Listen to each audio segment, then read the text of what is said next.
Good afternoon. We are starting a weekly briefing at the Ministry of Foreign Affairs. Welcome to the Press Center, Ministry of Foreign Affairs of the Russian Federation. Russian foreign correspondents are online with us. I would like to start unconventionally, and I hope it will not become a tradition, with an explanation of why we were delayed today and postponed the briefing for a few hours. The fact is that a massive cyber-attack from abroad began this morning on the infrastructure of the official website of the portal of the Russian Foreign Ministry. The attack is going on, it was going on, it was directed in all directions. She went in all directions. We note that the volume of this combined impact, which included, among other things, DDoS attacks, increased as it progressed. And we regularly face attacks on our site.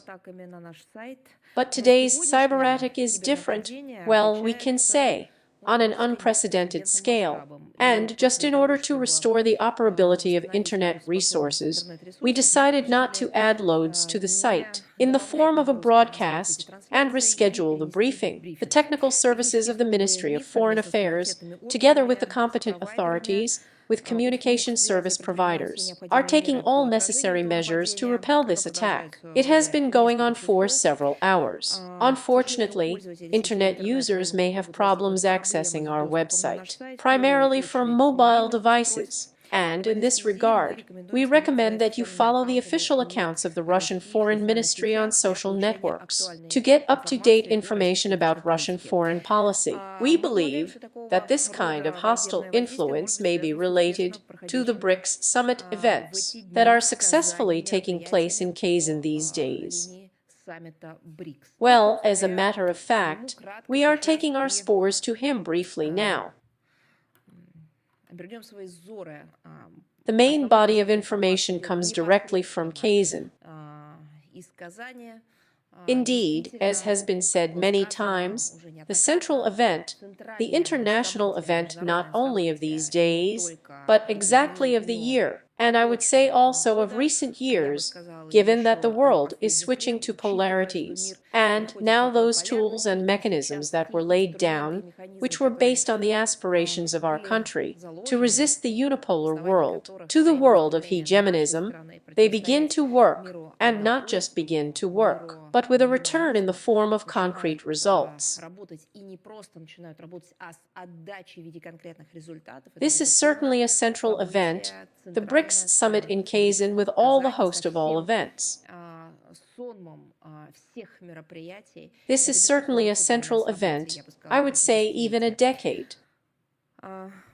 We have repeatedly told you about the BRICS Summit that is taking place in Kazan these days, under the chairmanship of the Russian Federation, as the culmination of our presidency. And the first one, I note, after a serious expansion since January of this year, the list of participants is without exaggeration one of the largest international events. I've already told you why. Let me remind you that this is the 16th BRICS Summit in a row. It opened in the capital of Tatarstan yesterday, the 22nd of October, and will end on Thursday, the 24th of October. It is attended by representatives of 36 countries, 6 international organizations, including Secretary General Antonio Guterres. It is expected that about 20,000 delegates will attend the 3-day event in Kazan. Almost 2,000 journalists from 59 countries of the world will cover the summit's work. By the way, we have been asked a lot of questions, and a lot of people have asked us whether they will work there, whether we have been granted accreditation or not to Western media. I confirm that the media from the so-called unfriendly countries, that is, countries with unfriendly regimes, the so-called Western mainstream media,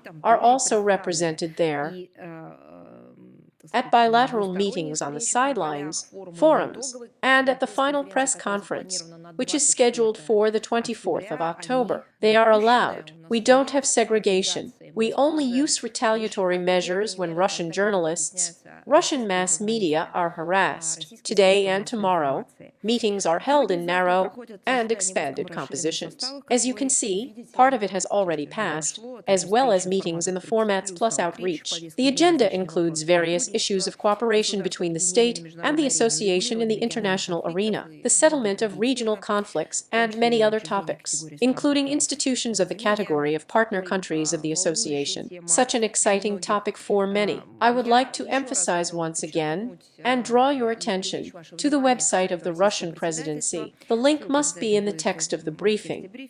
It contains comprehensive information on all the events taking place in Kazan, and of course the website of the President of the Russian Federation. Our resources in social networks. There are reference materials, photos, videos. Everything is available. The live broadcast is available on the Russian video hosting services YouTube, Contact. So indeed, we are witnesses, and many of us are participants in the historical events that are currently unfolding in the Russian Federation in the city of Kazan.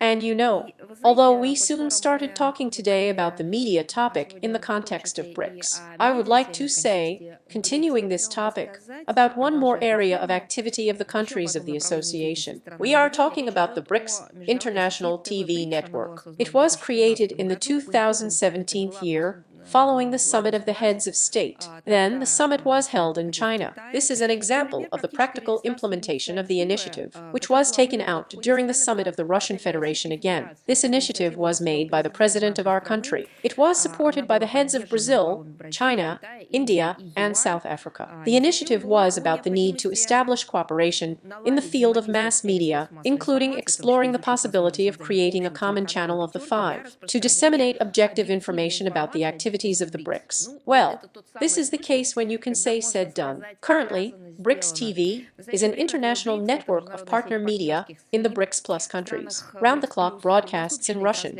English, Chinese, Portuguese, Spanish, Arabic, on the airwaves of national TV and radio companies of these countries. All this contributes to the wide information coverage of major international events. In addition, BRICS TV actively develops an international network of partner film festivals in the countries of the Association of Educational Institutions, and in fact, unites journalists, but also unites bloggers, conducts cultural and educational events, records podcasts of the BRICS project, podcast about history, economics, domestic politics and international relations. Look, 7 years have passed, and more than 70 mass media from different countries of the world have already joined the BRICS TV network. Russia, Brazil, India, China, South Africa, Egypt, Iran, the United Arab Emirates, as well as Argentina and Armenia, Venezuela, Zimbabwe, Kazakhstan, Kenya, Cuba, Mozambique, Tunisia, Chile. And by the way, I can assure you that this is not the limit. Interest in BRICS is growing daily. Right there, for example,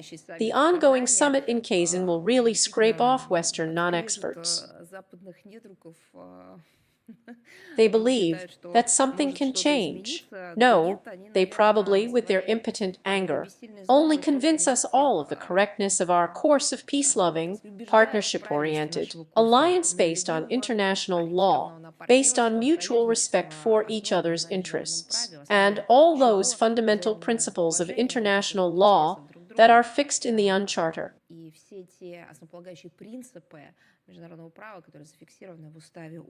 We welcome the initiative to create BRICS TV and expand its broadcasting, search for new partners.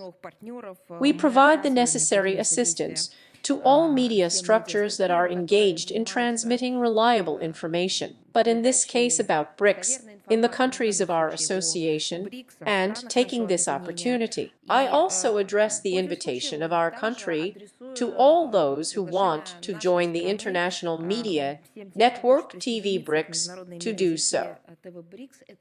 You can always send a letter with a proposal for cooperation partnership to our embassy, or to the Ministry of Foreign Affairs, or directly to the BRICS TV website. Now we turn to the schedule of the Minister of Foreign Affairs of the Russian Federation, Sergey Lavrov, who is now, of course, in Kazan. He also has bilateral meetings scheduled there, which we will definitely inform you about in addition. But about the future schedule from the 28th to the 29th of October, the head of the Russian Foreign Ministry will pay a working visit to the Republic of Uzbekistan. It is planned that Russian Foreign Minister Sergey Lavrov will be received by the President of the Republic and will also hold talks with the head of the foreign ministry of this country. The main focus of the dialogue will be on the issues of further deepening of the Russian-Uzbek strategic partnership and alliance. First of all, energetic joint work to implement agreements. Following the results of the state visit of the President of the Russian Federation to the Republic of Uzbekistan on the 26th-28th of May this year, and it is from this point of view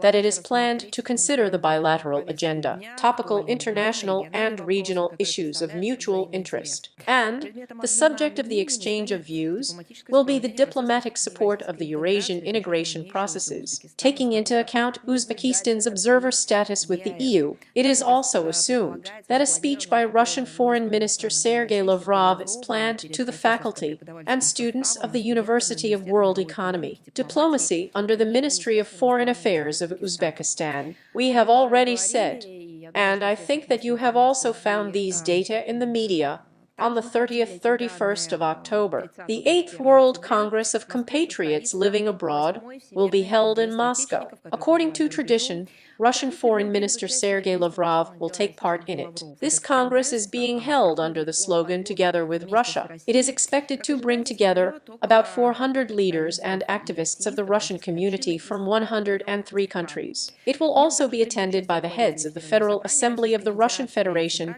central and regional state authorities, non-governmental organizations, representatives of traditional religions, scientists, and of course representatives of the media. The event program includes 3 plenary sessions and 5 thematic sections. They are planned to discuss the most relevant issues for our foreign community of preserving traditional family values, preserving cultural and historical heritage, protecting the rights and legitimate interests of compatriots, promoting the Russian language and Russian education, involving young people in the activities of the diaspora, the development of Russian language media, the media of compatriots, as we call them, issues of resettlement to the Russian Federation, in particular, taking into account the new legislative realities that have recently appeared in our country. Of course, one of the central topics of the Congress will be the preparation for the celebrations in honor of the 80th anniversary of victory in the Great Patriotic War. I once again extend an invitation to all mass media to take part in covering this important event. As you know, the Second International Conference on Eurasian Security will be held in Minsk from October 31st to November 1st. The Russian delegation at this event will be headed by Russian Foreign Minister Sergey Lavrov. In his speech at the plenary session of the forum, the head of the Russian Foreign Ministry will touch upon the implementation of the initiative put forward by the President of the Russian Federation on the formation of an architecture of equal and indivisible security in Eurasia, and outline Russian assessments of the current state of affairs in the field of continental security. Well, now we turn to the current international agenda, a huge number of questions. And last night, this morning we received, in connection with the hostile actions of the Polish authorities, on October 22nd, Polish Foreign Minister Sikorski announced Warsaw's decision to close, and do it under a far-fetched pretext, of the General Consulate of Russia in Poznan. We have once again witnessed the manifestations of official Warsaw, unrestrained Russophobia, multiplied by some kind of painful espionage mania. The Polish authorities are habitually trying to score political points by intimidating their citizens with the alleged Russian threat. Over the past years, let me just remind you, Warsaw has been purposefully doing everything to complicate the work of the Russian embassy, our consular offices in Poland. We have repeatedly tried to reach out to the Polish authorities to convince them of the absolute senselessness, destructiveness, including for them, of such a course, since all such actions invariably entail our adequate response. Unfortunately, Russophobia once again wins over common sense in the Polish elites who are now in power. Undoubtedly, we will not delay in responding to this new hostile step of the Polish leadership. With its thoughtless decisions, Warsaw wins nothing, but only does everything in order to further drive itself into a dead end. We turn to the situation around Ukraine, which is also one of the most relevant topics for international relations and our foreign policy.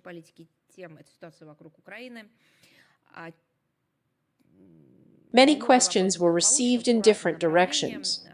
We have prepared such a comprehensive answer to all questions. If there are more, we will definitely respond during our discussion with you. So, first of all, I would like to talk about the terrorist activities of the Kiev regime. The Ukrainists do not stop terror against the civilian population of our country. And not only, by the way, our country. Well, now I'm talking about Russia. Our citizens are subjected to daily shelling, drone strikes.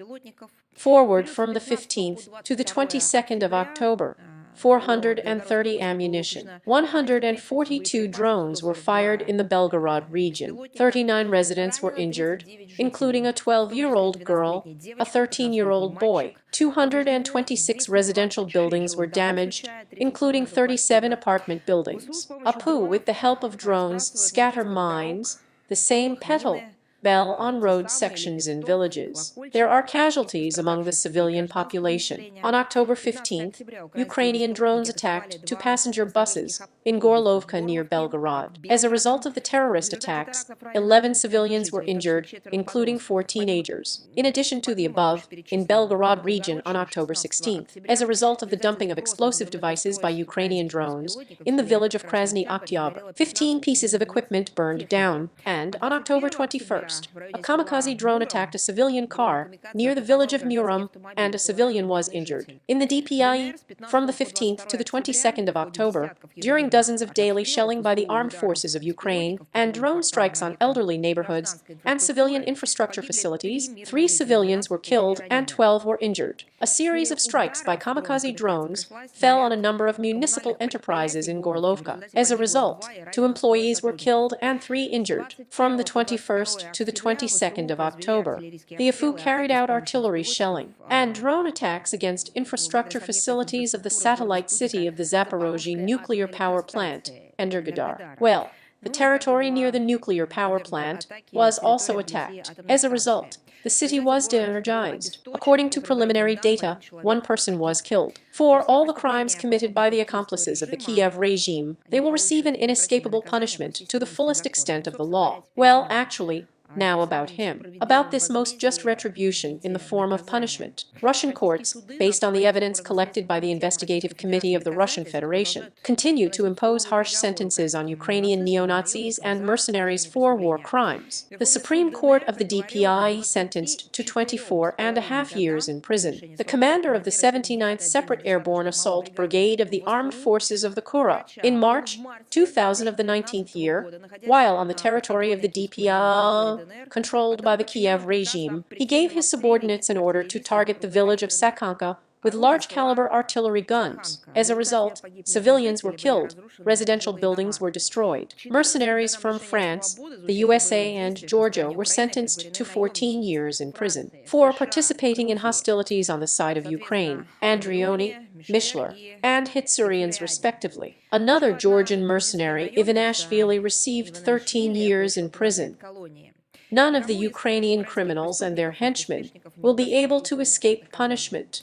And now about Zelensky's trouble plan. Having failed to succeed in the field of the dead-end formula of peace, in fact the formula of war, Zelensky undertook to promote, as he calls the victory plan, as we translate from crazy language to adequate disaster plan.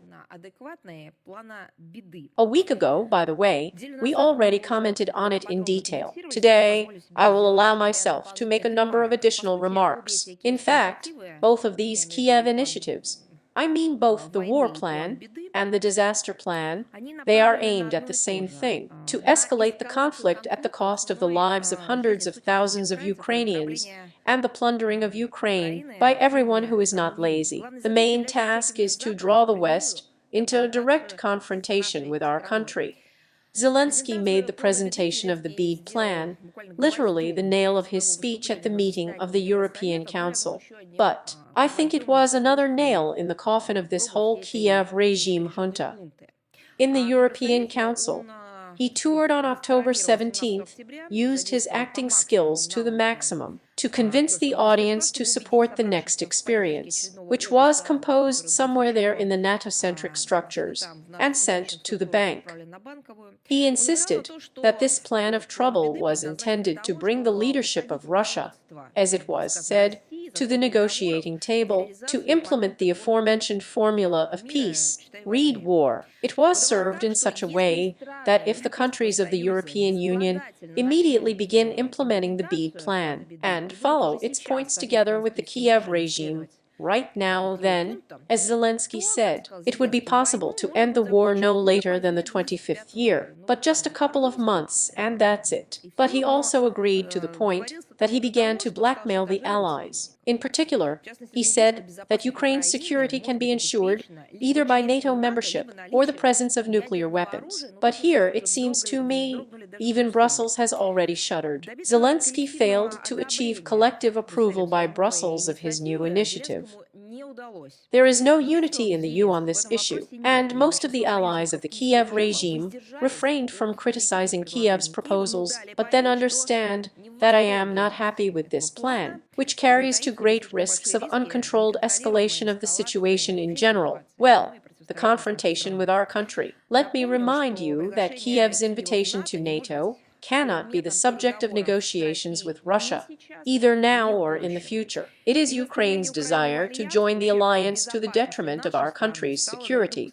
That, along with the terror against the Russian-speaking population of Donbass, and indeed terror in general, has become one of the root causes of the Ukrainian crisis and the beginning of a special military operation. And now about those who, strictly speaking, are the patrons of Zelensky. We drew attention to the fact that after the failed presentation of this disaster plan, the Kiev regime, one by one, I mean Kiev itself, Ukraine and representatives were visited by the French Ministry of Defense, the head of the Pentagon. All this was on the 19th of October and the 21st, respectively. Apparently, they were limited only to moral support. Zelensky was partly pleased with the Washington emissary, who announced a new tranche of $400 million from the $61 billion packages approved by the US Congress in April. There were no words about permission to use Western long-range missile systems deep into Russia.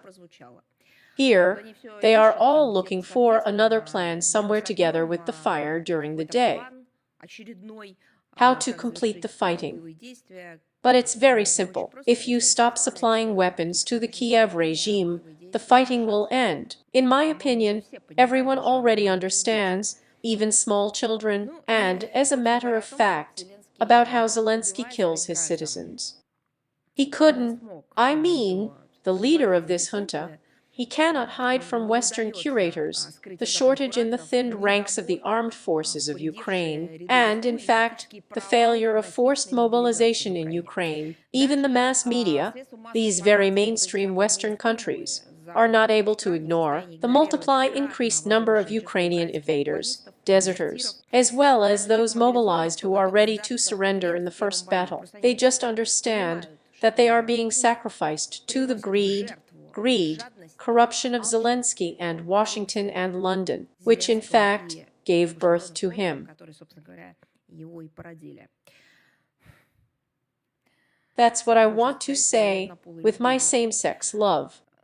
Here, the mass media of Western countries call the figures of several tens of thousands of people. There are practically no people left in Ukraine who, for ideological or other reasons, are ready to fight. They also understand everything. The implementation of the idea of creating Warsaw, the so-called Ukrainian Legion, from among the Ukrainians who have landed in Poland, who want to defend the Kiev regime, ended in a complete fiasco. Do you know how many such volunteers were found? 200 people. The company is gaining new momentum in favor of further lowering the mobilization age in Ukraine, now up to 20 years. Then it is said by nationalists from these very tourist nationalist battalions that have joined the structures of the AFU, Azov, Aidar and others. By the way, I would like to draw your attention to the fact that the militants of these terrorist national battalions, they refused to participate in the so-called meat assaults. They are holed up in the rear. Their pseudo-patriotic appeal was picked up in the Verkhovna Rada, where they are ready to vote for the necessary legislative amendments without unnecessary red tape, some kind of legislative frills.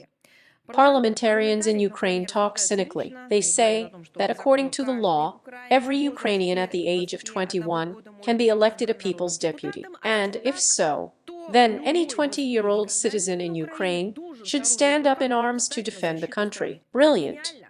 And maybe there is another way to look at it. Maybe, finally, people in Ukraine will open their eyes and realize that maybe this is how the deputies of the Verkhovna Rada protect themselves. They understand perfectly well that if at the age of 20 people who are forcibly mobilized in Ukraine are killed, and is already clear what is happening, then they will not reach the age of 21, they will not live. Accordingly, the current deputies of the Verkhovna Rada have nothing to fear. They will simply be re-elected. There will be no alternative for the rest of their lives. Everyone will be killed. The banks admit that they are under strong pressure from the United States on this issue. And there, in us political circles, they refer to the experience of the Vietnam War, where Washington sent thousands of its fellow citizens, including 18-year-olds,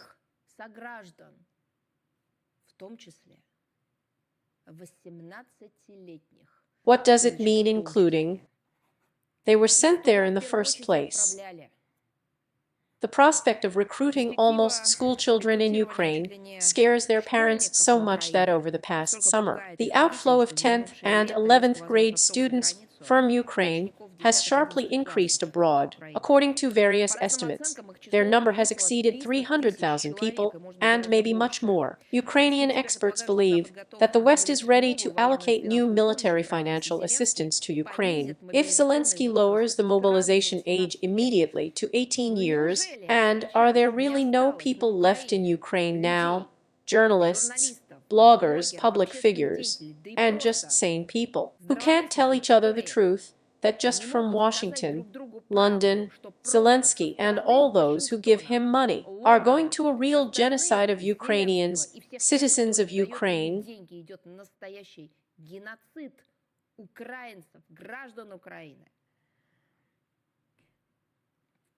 This is a deliberate extermination with the West, with Western money, with the use of Western weapons of Ukrainians, in the name of ensuring the selfish interests of these very Western elites. What the Western elites need is clear: lands of Ukraine, resources of Ukraine, and so that no one interferes with their disposal. Here, by the way, to the question of unity of spirit and mentality. Here in Poland, passions around the topic of the Volyn massacre do not subside. On October 13th, the same Polish minister Sikorski called on Kiev to treat the victims of this tragedy no worse than the remains of Wehrmacht soldiers. My God, the 21st century. What are they carrying? What are they even about? Speaking at a public lecture at the University of Tyrone's rival, he said, a direct quote from Sikorski, the sooner this topic disappears from Poland-Ukraine bilateral relations, the less Ukraine will be burdened. In the process of joining the European Union, I have such a question, but what does Sikorski not guess at all? No one told him. The video did not show that for many years, the Nazi collaborators who killed the Poles, Bandera, Shushkevich, have been reincarnated and glorified in Ukraine. Doesn't he know? He is not aware that torchlight processions have been taking place in Ukraine for decades. that the nationalist Azov battalions, and others like him, a terrorist band in our country, are followers of Nazi ideology simply to the level of using symbols. Does he have no idea about it? How will they find common ground? And how will the Kiev regime, from Sikorsky's point of view, be able to make some kind of rapprochement with Warsaw on this issue, if the engine of the political machine in Ukraine is now focused on the reincarnation and glorification of Nazi collaborators? Then you just have to be either a naive person or deceive your own people, the Polish people and everyone else, if they don't notice in Warsaw what is the real essence of this story.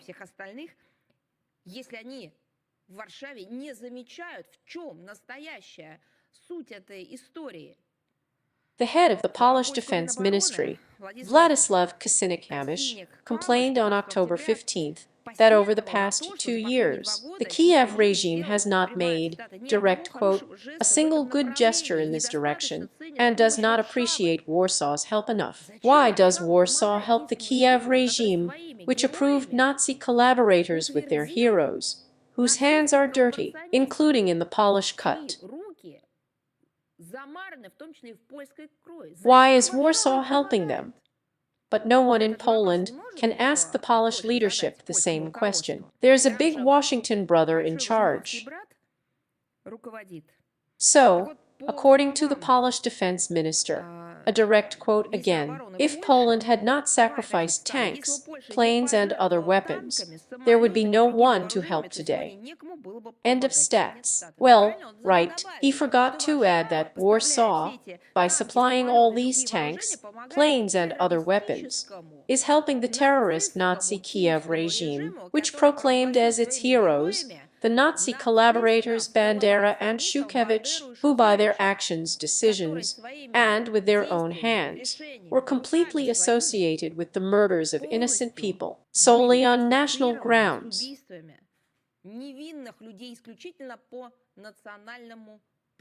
Polish-Ukrainian nationalists, following the official Warsaw and Kiev, continue to demonstrate the true essence of their relations. Implicated in historical grievances, they are fighting battles in the memorial sphere. For example, on October 13th, the media became aware that a monument to UNUPA militants was destroyed in the Polish village of Verkrata. Well, you know, this is an organization of Ukrainian nationalists and the Ukrainian insurgent army. On October 15th, the nationalist movement All Polish Youth announced the arrival of the Bandera phenomenon on the territory of Poland, together with Ukrainian refugees. Moreover, with already factual manifestations, a monument to peaceful Poles who were killed during the Volyn massacre was desecrated in the city of Wrocław.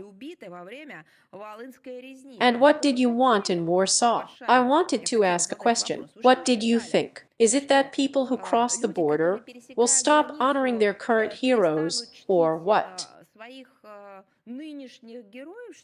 No, of course not. I just remind you that when this monument was desecrated in the city of Wrocław, so on this memorial on the stele, a red-black sign of the Ukrainian insurgent army and a slogan in her honor were painted.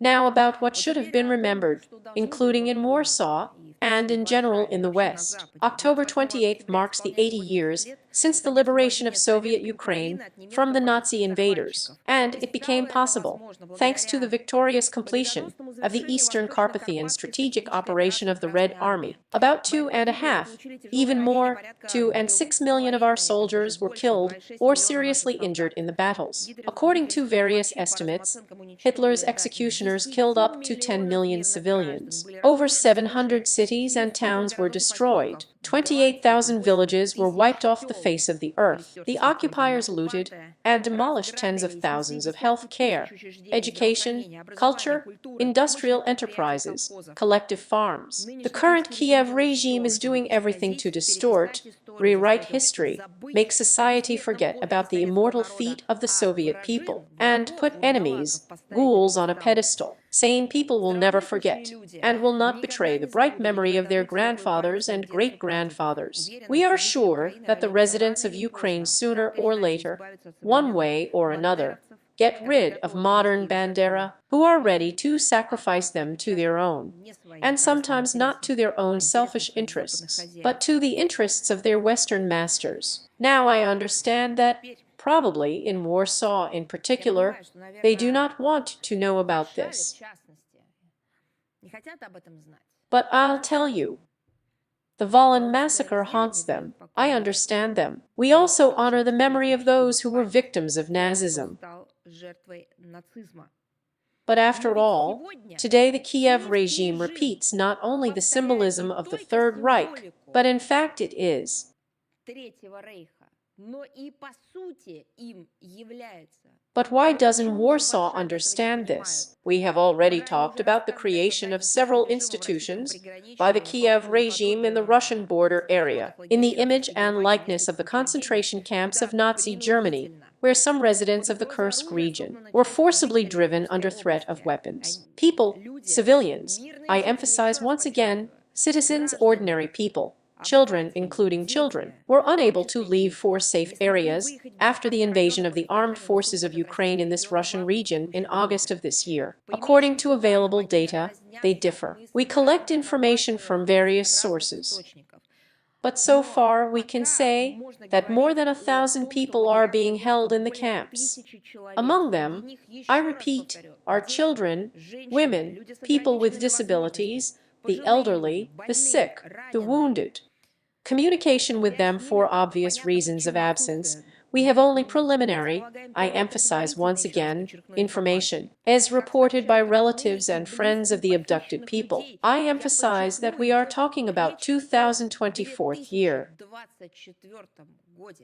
And we are talking about people being forcibly taken into captivity, into slavery. I do not know what to call it. Kidnapping, trafficking, find any definitions. They do not forcibly deport, but steal their own territory, their own homes, and keep them locked up. According to both relatives and friends of the abducted, as reported by witnesses, the headquarters, humanitarian staffs, representatives of humanitarian organizations in our country gathered about the testimony, these camps, these points in particular, are located in the basement of a building of one of the social institutions in the city of Suya and near the village of Oleshny in the Kursk region, near the village of Inakovka in the Sumy region. Prisoners of these new neo-concentration camps are subjected to physical and psychological violence on a daily basis. There is an assumption that the AFU can use them as a human shield to hinder the offensive actions of Russian troops, send them to mines, as the fascists did during the Great Patriotic War. And then, if the worst happens, Russia will be blamed again. In addition, the Kiev regime uses these people, including for propaganda, but all literally one in one Third Reich, recording videos with them for the Western media. And those have the conscience to give it all out on the air without telling the truth.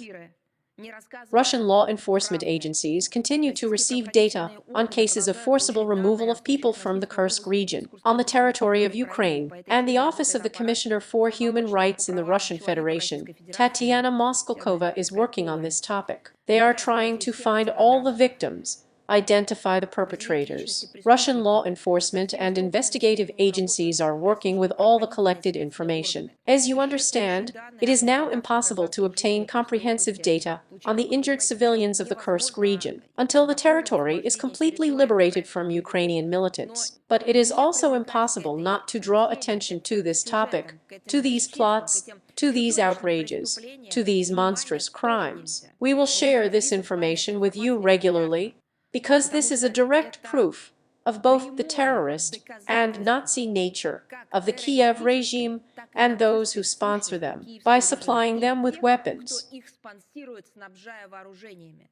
The APU has long turned into a Nazi army, committing monstrous crimes against civilians. They adopt the so-called experience of their idols of the times of the Third Reich, who used the most cruel, inhuman tortures, methods of destroying people. Just think about it. Our citizens are forcibly detained. They are deprived of their freedom.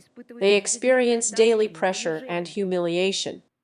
Their lives, let alone their health, are under direct threat.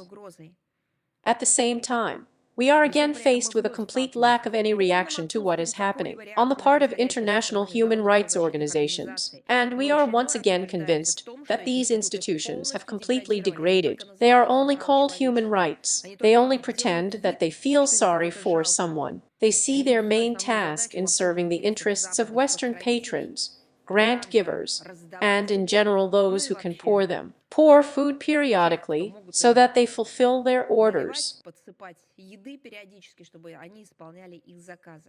Well, this boomerang reaches those who launched it. We have drawn attention to the discussion that has unfolded in Finland regarding the illegal entry into the country of weapons previously supplied by the armed formation of the Kiev regime, first of all, Western-style weapons, and this has seriously aggravated the criminal situation in the country. I mean, in Finland, that's when they felt uneasy. By the way, not only the Finnish authorities are concerned about such problems, we also talked about this earlier, which has recently embarked on the path of undisguised Russophobia, unrestrained militarization within NATO. But well-known Western European old-timers also feel uncomfortable with what is happening with the spread of weapons supplied to the Kiev regime's image, its penetration further beyond the Ukrainian borders, already into the territory of European countries. Consistently, I remind you, I hope you remember, we consistently warned about this kind of consequences of large-scale arming of the Kiev regime, which sells its citizens, and not that the supplied weapons. We invariably criticize the systematic violations by the strategic allies, led by the United States of America, in the supply of military and dual-use products to Ukraine, of the obligations assumed on an initiative basis under the International Arms Trade Treaty. Also, the common positions of the European Union. It establishes rules for the export control of military technology and equipment, violation of OSS documents, in particular on light and small arms, OSS principles governing the transfer of conventional weapons, OSS principles concerning export control of man-portable air defense missile systems. Yes, we perfectly understood and were aware that by supplying weapons to the Kiev regime contrary to these international legal norms, the Westerners would be the last thing to think about who it was directed against in the context of the confrontation in the region. The more, remember, as George W. Bush said, the more Russians will be killed, the better. But we told and warned them that it would return to the territory of their states, and already their citizens, whom they have always considered as first class, will suffer from this. They did not believe us. Now, please, here in these documents, why can't they be violated? In particular, we are talking about preventing the transfer of conventional weapons and ammunition if there is reliable information that this property will be used to commit acts of genocide, crimes against humanity, serious violations of the Geneva Conventions of 1949 year, attacks on civilian objects, and other war crimes. Yes, I would also add, given that everything has passed perfectly, and every day for many years, the West has been talking about the corruption of the Kiev regime. How could it be possible to supply them with weapons, which they immediately resold, sold, exchanged for their own benefits? And all this literally happened non-stop. The Geneva Conventions of the 49th year. No, they didn't hear it on Bankova. A number of international agreements aimed at minimizing the risks of high-precision weapons falling into the so-called shadow circulation are also grossly ignored, including the resolution of the UN General Assembly 6240, preventing the illegal transfer of portable air defense missile systems, unauthorized access to them, and their unauthorized use 2007 year, and the elements of export control over man-portable anti-aircraft missile systems from the 2003 year, agreed within the framework of the Wiener Agreements on export control of conventional weapons. Accordingly, all of the above once again testifies to the relevance of the purpose and objectives of the special military operation, which will be fulfilled, as the Russian leadership has repeatedly stated. Now, about the situation in Moldova. which the West is ready to tear apart, as it has done repeatedly with other countries and peoples. On October 20th, the first round of presidential elections and a constitutional referendum on the republic's accession to the European Union took place in Moldova, despite the large-scale use of repression by the authorities in Chisinau against the opposition, repression against independent media, direct pressure using administrative resources, as well as undisguised interference in the electoral process by representatives of the United States and the European Union. The results of the vote for the Moldovan leadership turned out to be a failure. The country has sounded resolute, and there is no integration into the EU. But the Sandu authorities in particular did everything to hide these results. It is obvious that the final indicators of the referendum, let me remind you, are like 50 as many as 46 hundredths for, and 49 supposedly, 54 hundredths % against. They were secured at the last moment, that is, they were falsified. In Moldova itself, foreign independent experts do not understand how the final voting figures were obtained. But everyone agrees on one thing: this is a falsification. First of all, as political scientists note, the dynamics of voting cannot be reasonably explained. From the interim results published in the media, it followed that during almost the entire election day, there were on average 10% more votes against European integration than there were votes for. However, closer to the end of the voting, this gap miraculously began to rapidly shrink. Secondly, the Moldovan diaspora of almost 500,000 people living in Russia was actually deprived of the right to vote. Only 2 polling stations were opened for her. Just for comparison, there are about 200 in the USA and Western Europe. It is not surprising that all day long people gathered in giant queues at the Moldovan embassy in Moscow. And even the extension of the work of the polling stations for 2 hours did not allow everyone to cast their vote. And the statement made against this background by the press service of the Moldovan Foreign Ministry that such a situation was directly, quote, artificially created through the illegal transportation of voters in order to jeopardize the electoral process. You know, it is difficult to characterize otherwise than mockery of their own citizens and contempt for them. On the contrary, in social networks, as you have seen, probably want to see, there are a lot of video confirmations. As they said, the transportation of voters to the participants in the West, especially in Romania, also completely empty polling stations in other European countries. Thirdly, many Moldovan citizens chose not to participate in the referendum at all. Apparently, they understood how it would end in terms of falsification, because we have seen how any manifestations of legality and democracy are being destroyed in the preparation of these elections and the referendum. In fact, they thereby refused to support the European integration plans of the authorities, and, of course, it is necessary to take into account the numerous violations and falsifications during the voting by the authorities. Look,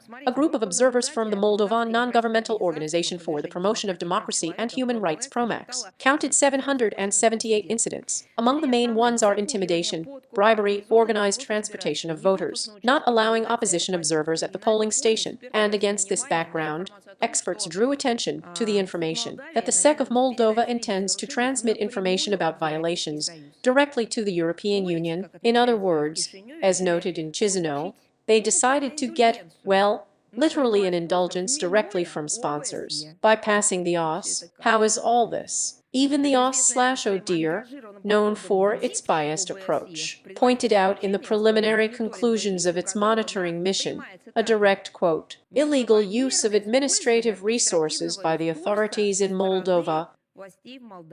Once again, the misuse of an administrative resource. According to independent observers, if all these circumstances had been taken into account by the SEC of Moldova, the results of the referendum would have been murderous for the leadership, the current leadership of Moldova. Immediately after summing up the results of the vote, the Moldovan authorities blamed the failure of the referendum, no, not on their own actions, but on the machinations of the outside. But the only thing we can agree with is that it was probably the machinations of the United States of the European Union. But Sandu said that Moldova faced, direct quote, an unprecedented attack on freedom and democracy by criminal groups. Which ones are these? Hostile to the national interests of external forces that attacked with tens of millions of euros of lies and propaganda. End quote. It's about Ursula von der Leyen, I think, who arrived just before the vote and the elections, and brought these, as Sandu said, tens of millions of euros. Sandu announced the purchase of 300,000 votes. I don't know. I probably bought it myself. Of course, no details or evidence were provided. We are sure that it will not be, at best. The Moldovan authorities, as their Western sponsors like to do, will refer to the closed reports of the special services. I think this is a good reason in this case to respond in a mirror way. Western leaders and European officials worked out the same methodology in a single salvo. Look, in the joint statement of the European Commission and the EU High Representative for Foreign Affairs and Security Policy, published on October 21st, it is indicated and spoken about attempts, now a direct quote, by Russia and its proxies, according to the European bureaucracy, to undermine the democratic electoral process in Moldova. The official representatives of the European Commission on Foreign Policy issues.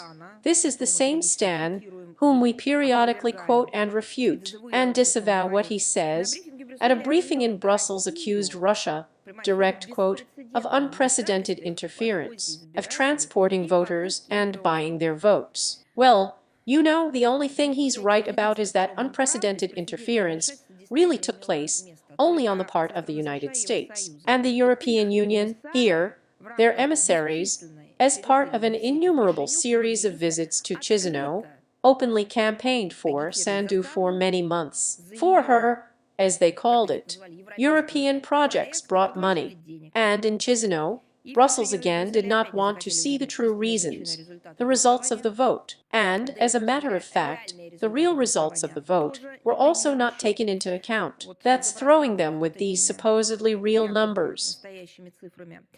So I just want to say that all these reasons are not in search of, as was said by the European Commission and the Supreme Representatives, not in search of Russian forces, but in the desire of Moldovans to remain free, independent, preserve their national identity, speak their Moldovan language, in their desire to be friends and cooperate, not with those for whom they will point somewhere across the ocean, but with those who throughout history have shown themselves as a reliable friend, defender, comrade. Russia will always respect and support the fundamental interests of the friendly Moldovan people. Well, and about how the West lies by example in this case. So we talked about what was happening in Moldova now, and now about the situation around the Nord Stream gas pipelines. Over time, as you understand, it becomes obvious that sabotage, terrorist attacks of this scale, would simply be beyond the power of one or even several non-state actors. I'm not talking about private individuals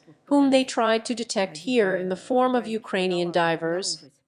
Such a complicated operation, it involves diving to a considerable depth using military types of explosives, which would require significant resources and equipment that only sovereign states can possess, also probably having access to the technical documentation of the Nord Stream gas pipeline. By the way, the crime is cross-border.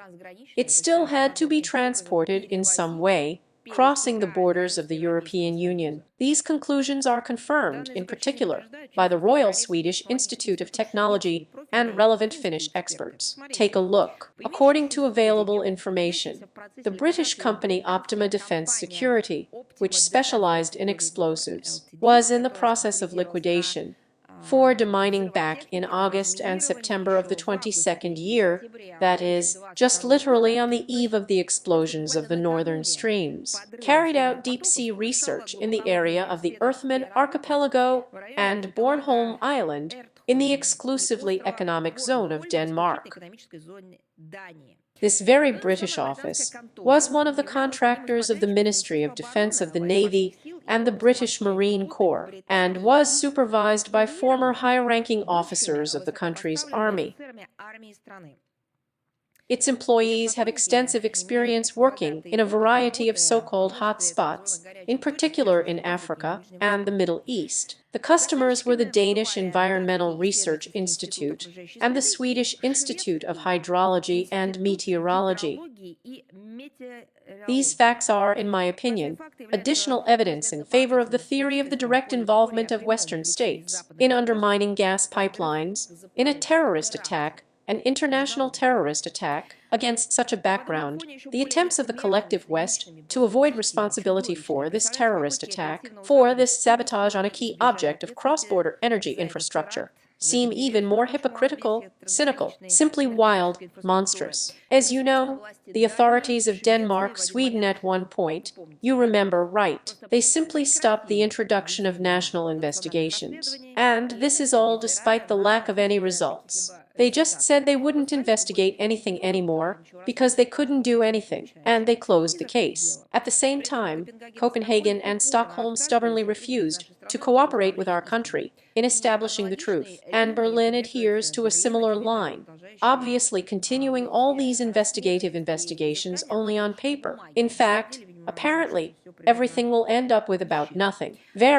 Or some kind of invented fairy tale about a brave Ukrainian scuba diver. The refusal of Westerners to support the draft resolution of the UN Security Council, submitted by Russia in March of the 23rd year, which, let me remind you, provided for an independent international investigation under the auspices of the World Organization, is very eloquent. Various options were offered, including under the auspices of the UN Secretary General, SPEC, some speaker of some group of countries. Everything was rejected due to the stubborn resistance of Washington, its satellites. Our initiative did not get the necessary 9 votes in favor. The Americans and the company of their wards have repeatedly torpedoed the Russian drafts of the statement of the President of the Security Council on this topic, and the last time it was quite recently on September 4th, October 4th of this year, during the thematic briefing of the Security Council created by the Russian Federation. We were forced to announce the curtailment of work on another project in the light of, again,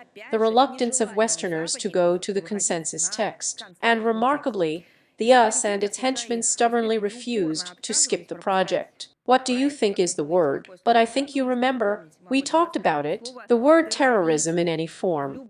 Terrorism, terrorist attack, terrorist. And this is despite the fact that the German Chancellor himself, in his speech to the electorate on September 14th of this year, directly pointed out the terrorist nature of the act.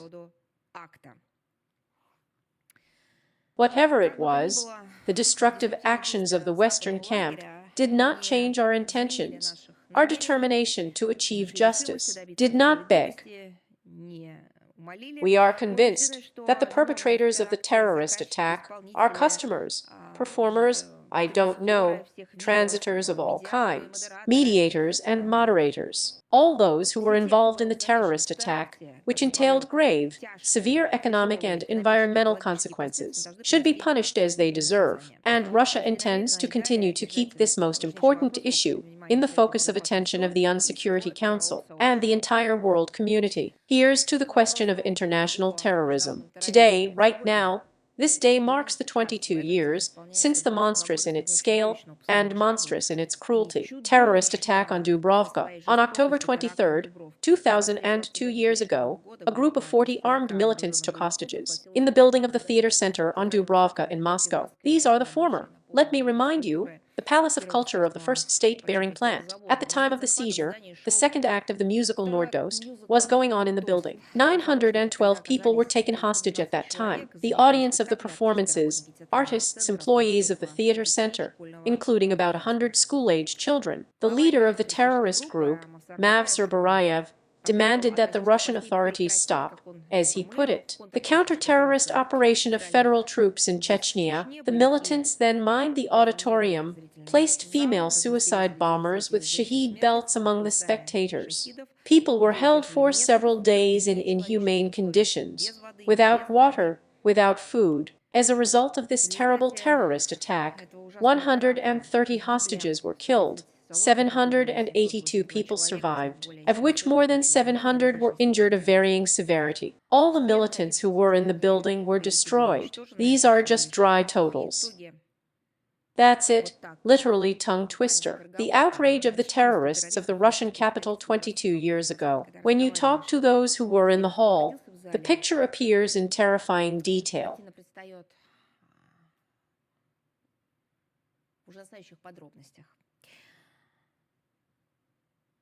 With numerous personal tragedies, with boundless human grief, offend with family and friends. We remember that Shamil Basayev took responsibility for what was done, and the direct perpetrators were members of illegal banks formations that operated in the North Caucasus at that time. And today, I am returning to this topic within the walls of the Ministry of Foreign Affairs precisely because the West was behind them, as it is now behind the Kiev regime.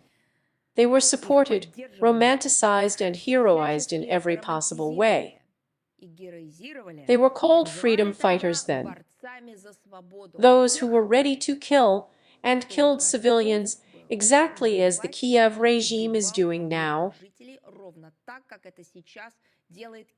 driving to one place, closing it, not giving anyone the opportunity to go out, neither children nor women, not seriously ill, just as it is happening now in concentration camps, where residents from the territory of the Kursk region, who did not have time to leave their homes, are being driven and driven away. And the Kiev regime is doing this with Western money, with Western weapons in their hands.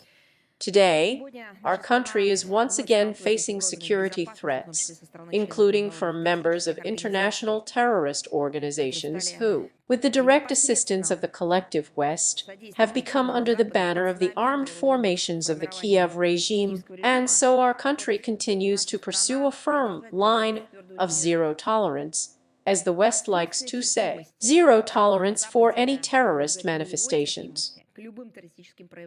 We will continue to fight this evil in cooperation with constructive partners and allies who share our approaches in this area. You know, it seems like history should teach, and it teaches. But when they forget or rewrite it, it stops teaching accordingly. Look, the process of reforming the procedure for returning the victims of the Holocaust and their families has been launched in Germany, and their heirs of cultural values stolen by the Nazis. Let's take a closer look at what's going on there. A fundamental innovation should be the simplification of the procedure for considering the application of the former owners or their heirs for the return of the stolen. Previously, to start proceedings, well, for example, it required the consent of both parties, including the current owner of the artifact, and this, as you understand, well, it was almost impossible to achieve and happened extremely rarely. It seems to be a great initiative. Those who became victims of the Nazis, yes, even decades later, but now have the opportunity to get back what these Nazis took away from them. What's the problem? And she is? The fact is that all these procedures to facilitate the possibility of obtaining loot in Germany are announced only in relation to people of the same nationality. Well, that is, as if we are talking about the victims of the Holocaust. And in principle, according to international law, the victims of the Holocaust should be understood not only as persons of the same nationality, not only Jews, but also all those against whom these outrages were committed. And by the way, in the resolution of the General Assembly, in the materials, documents of the OSS and other structures, it says so directly, nationalities, I would even say different groups, different minorities. It's marked there. But for some reason, only one group stands out in Germany, namely only one nationality, in which or in respect of which all this applies. Does it remind you of anything? Well, of course. After all, In the same way, I remind you, the German government stubbornly refused and still refuses to recognize the blockade of Leningrad and other crimes of the Nazis on the territory of the Soviet Union as genocide of the peoples of the Soviet Union. After all, in the same way, the German government makes humanitarian payments to the besiegers of Leningrad, exclusively of one nationality, Jews. It's like they're being framed or something. It's as if, as if these very segregational tools in relation to people are being reincarnated again. The demands of the Russian Federation to extend these payments to all survivors of the blockade are completely ignored, without any division by nationality, by minority or majority groups. I'm sorry, it's simply impossible to treat this in any other way, which is tragicomic.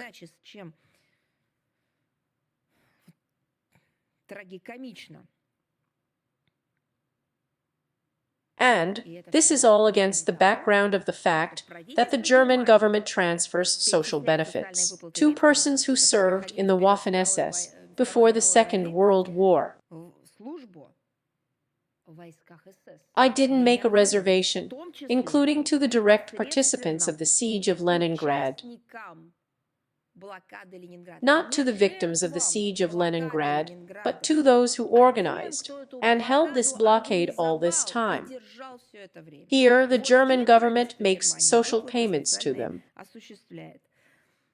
We will continue to closely monitor the new practice of returning art objects to the victims of the Holocaust, as announced in Germany, many of whom live in our country as well.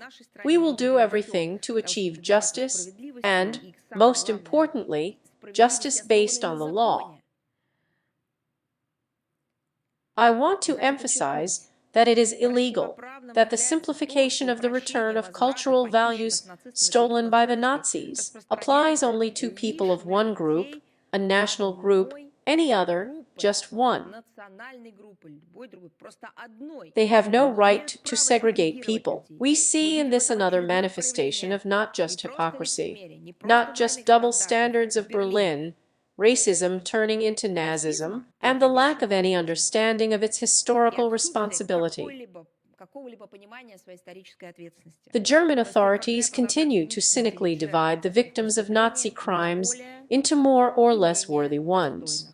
People continue to be divided into categories. As it became known, on October 16th in the USA, the Republic of Korea, Japan, announced their intention to launch a kind of, as they said, a multilateral sanctions monitoring group with the participation of 11 states. These uninvited enthusiasts, bypassing the UN-Security Council, have endowed themselves with the functions of monitoring compliance with UN-Security Council sanctions resolutions. Well, of course, in relation to the DPRK, with subsequent reporting on the results of its activities, there is no doubt that this initiative has nothing to do with the declared goals of non-proliferation and the implementation of relevant decisions of the UN-Security Council. The authors of this initiative demonstrate a blatant disregard for international law in order to promote narrow, politicized self-interests that are absolutely unrelated to the maintenance of peace and security, including defending the notorious world order based on rules, and simply, so to speak, the principle of robbing everyone and everything. It is obvious that the politically tinged idea of Washington, Seoul, and Tokyo is aimed at further sanctioned strangulation of the Democratic People's Republic of Korea and at undermining the socio-political system of this sovereign state. And in this regard, it should be recalled that the group of experts of the UN-Security Council Sanctions Committee 1718, which the said Troika intends to replace with its supposedly quasi-monitoring mechanism, it was dissolved precisely because of the absolute bias of the majority of its members. It was just that a shadow was cast on them by themselves. And, as a matter of fact, they cast a shadow and gave rise to doubts about the cleanliness, and in relation to the entire subsidiary body of the UN-Security Council. All this contributed to further complication of the situation around the Korean peninsula. We are convinced that any attempts to arbitrarily assign the powers of the UN-Security Council and its structures by any individual countries or certain groups are illegal, the possible results of their activities will have no legitimate force. Do you know what's interesting? It is obvious that such steps will only lead to a further increase in the degree of tension and the creation of additional threats to regional security. That's what I would like to say. It's amazing. Yes, the United States of America, of course, supported the copiers. Everything is clear about this initiative to monitor how sanctions are being implemented there against the DPRK. I'm just curious. For 20 years, the United States of America was, well, at the head of the NATO mission in Afghanistan. 20 years. And, by the way, they were given the mandate of the relevant Security Council resolution. It was only under this mandate that they had to come to the Security Council and report to the international community what they had done there, what they had done in Afghanistan, and how things were going in general. For 20 years, having been instructed by the Security Council, the United States of America has never reported to the members of the Security Council about its activities in Afghanistan. Never. They have never initiated a monitoring group of their own and NATO actions on the territory of Afghanistan, and this is despite the fact that constantly, literally regularly, daily, weekly, monthly, information was received about their outrages there. Then an Afghan wedding was shot. Then children were killed. Then the facts of corruption, drug trafficking, the increase in the number of drug crops under their control increased. All this information was regularly made public.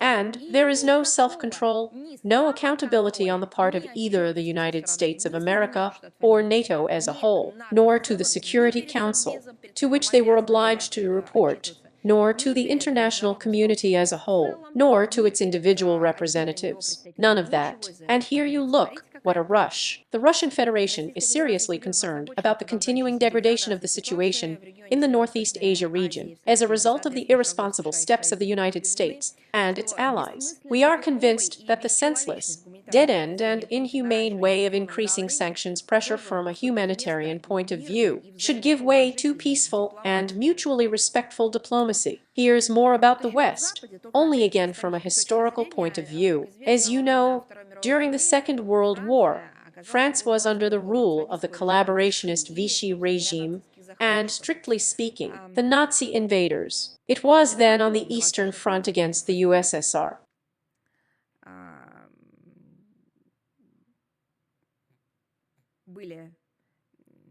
I mean, after France literally missed the Nazis.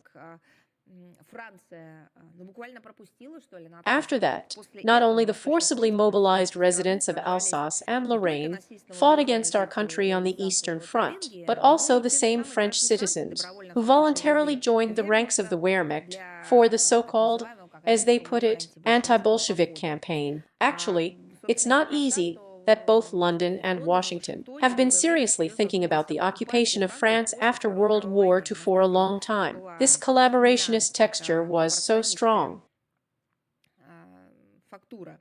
Meanwhile, Moscow saw the future of France, not stained with collaborationism, but relied on those French patriots who did not lay down their arms, who stood shoulder to shoulder in a row of fighters against fascism, placed a bet in our country on French anti-fascism.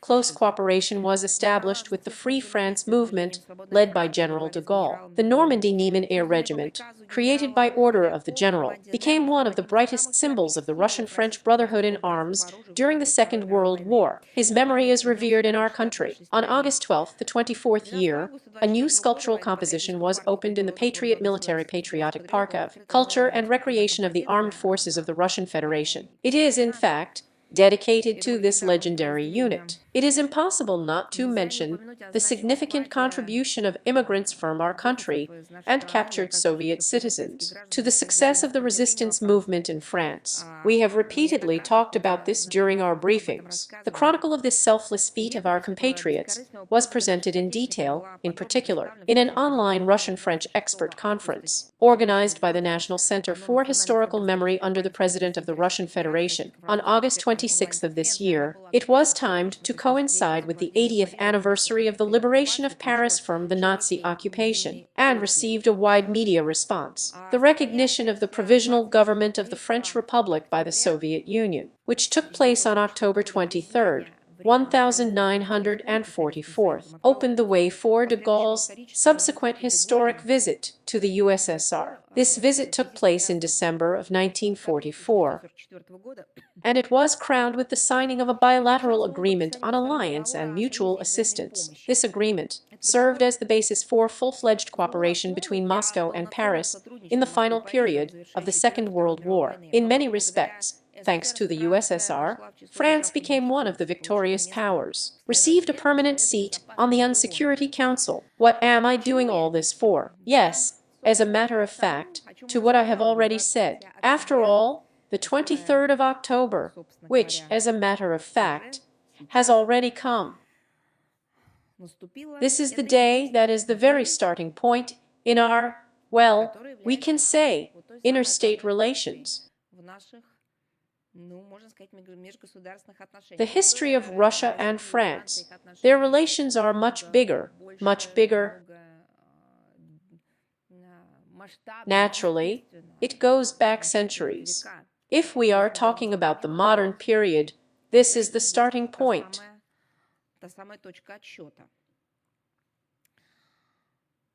That's what we see. How do we meet this date? And, in general, do we meet it from two sides? The French authorities are mired in anti-Russian phobias. They openly support the Nazi henchmen in Ukraine. They completely forgot about this date. And we remember. And we also advise Paris to remember to whom France owes the preservation and strengthening of its positions in international affairs in the second half of the 20th century. And, by the way, in conclusion of this initiative part, I would like to say, we started well, by and large, with BRICS, and I would like to announce something else. The fact is that, of course, all political news, announcements of bilateral and multilateral political events, materials on their results, come directly from Kazan, through the presidential administration, his press service, and the humanitarian track, which I would like to say in addition. On October 24th in Kazan, as part of the official cultural program of the BRICS Summit, the Russian National Ballet Kostroma will present to the audience a performance of the National Show of Russia, which reveals the national diversity of our country through dance culture and its peoples. And these events will be the start of a large-scale international cultural and educational project of the dance overture of the world. This project in the 25th year will be held and will be shown, will be demonstrated in the United Arab Emirates, in Saudi Arabia, in Egypt, China, and in the 26th year in Brazil, India, Ethiopia, and South Africa, a project supported in particular by our Ministry of Foreign Affairs of the Russian Federation and the Ministry of Culture of our country. It includes performances, master classes, presentations. Its innovation lies not only in introducing foreign viewers to the uniqueness and diversity of Russian folk dance culture, but also in implementing an educational program that will contribute to the formation of a global choreographic community and the results of the joint work of various creative teams within the framework of the dance overture of the world, as expected, will be the BRICS Folk Dance Culture Festival, and it is planned for the 26th year in our country. So, I'm ready to answer your questions. Is international life with us? Good afternoon, Maria Vladimirovna. Good afternoon. The other day, French Defense Minister Sébastien Lecornu said that it was time to address the issue of deploying non-nuclear deterrence forces on the territory of Ukraine. I will allow myself here a direct quote from his statement. Imagine a ceasefire or a peace treaty. You will understand that the issue of deploying non-nuclear deterrence forces on the territory of Ukraine, in order to be able to repel the new threat to the country of Russia, this is obviously an issue that already needs to be addressed, said the doctor. How would you comment on this statement?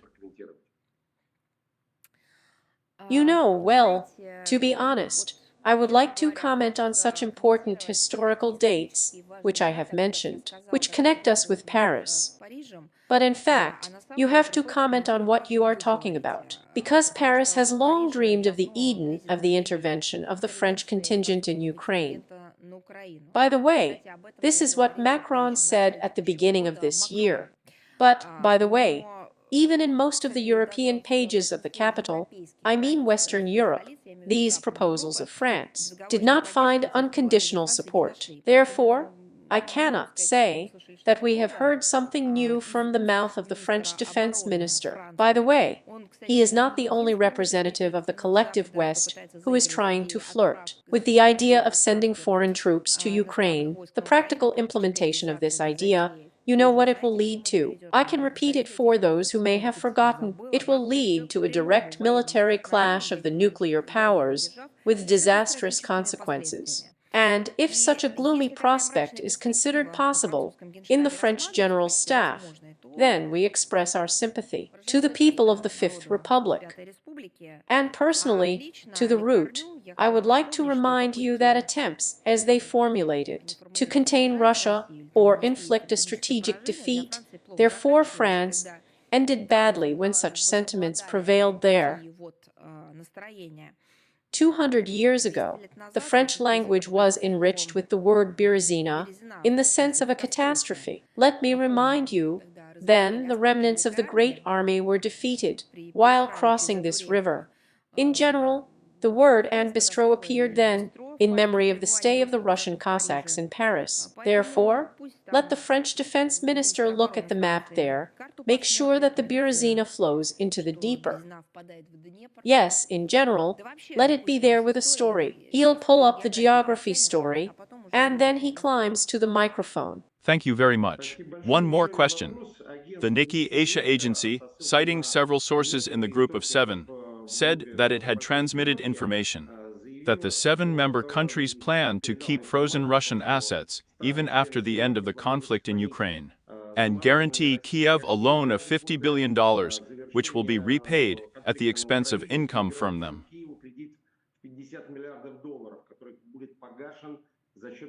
I would like to hear your comment.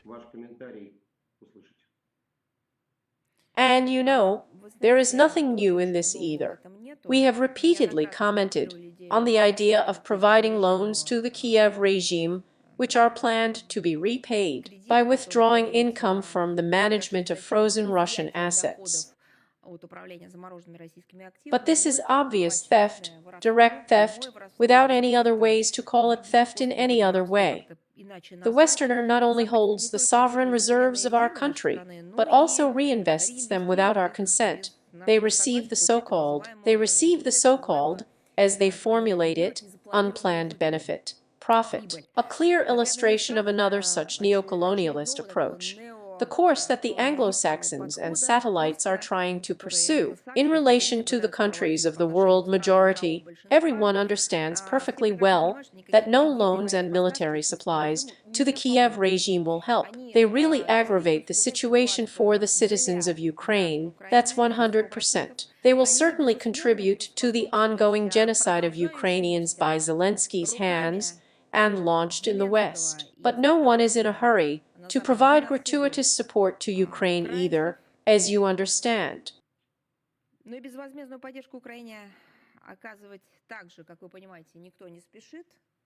According to the plans that are currently being developed in the European Union, namely, Brussels plans to spend or secure the bulk of the loan of $50 billion secured by future income from Russian assets. From frozen assets will not be enough to repay.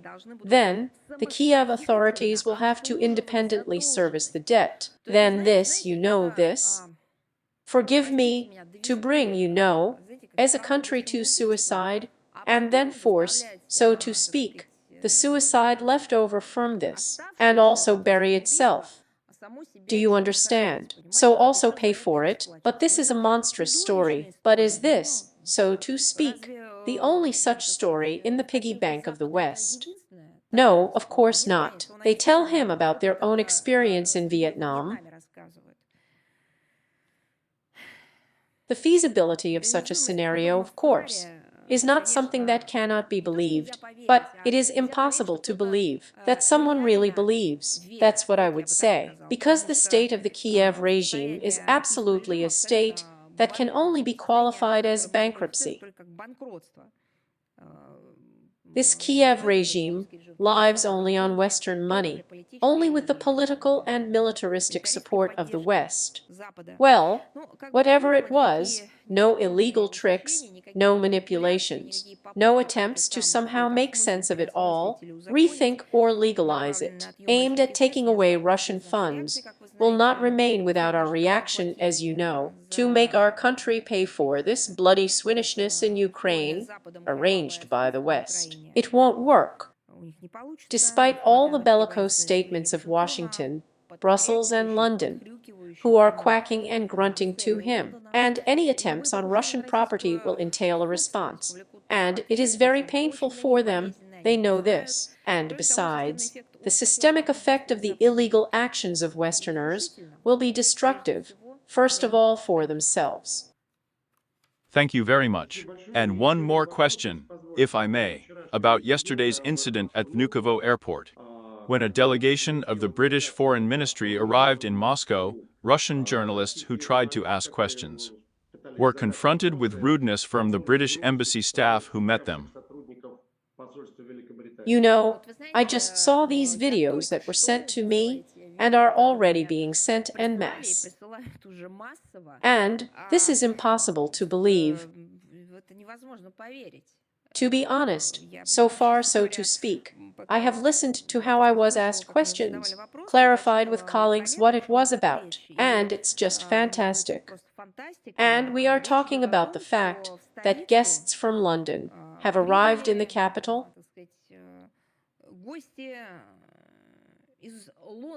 So to speak, the gentlemen have arrived. This is very funny, because in this voyage, in this, so to speak, the exit of British or English gentlemen from Vnukovo, it seems to me, you can see the whole current state of British society as it is, the attitude to everything, to the high standards that they constantly declare in their own behavior, in relation to freedom of speech, pluralism of mass media.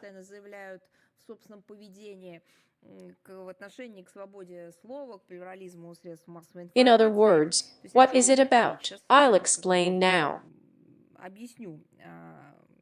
British envoy Thomas pushed Russian journalists. I do not know, there were bloggers there. To be honest, I don't know for sure, but I saw that many people with microphones, with dictaphones tried to ask questions. So, the British advisor envoy Thomas even tore off Budge, well, apparently Bash with accreditation, almost broke the camera to another representative of the mass media. This is, so to speak, British pluralism of opinions and freedom of speech. You know, I just want to remind you when we paid attention to how London mocks Russian journalists.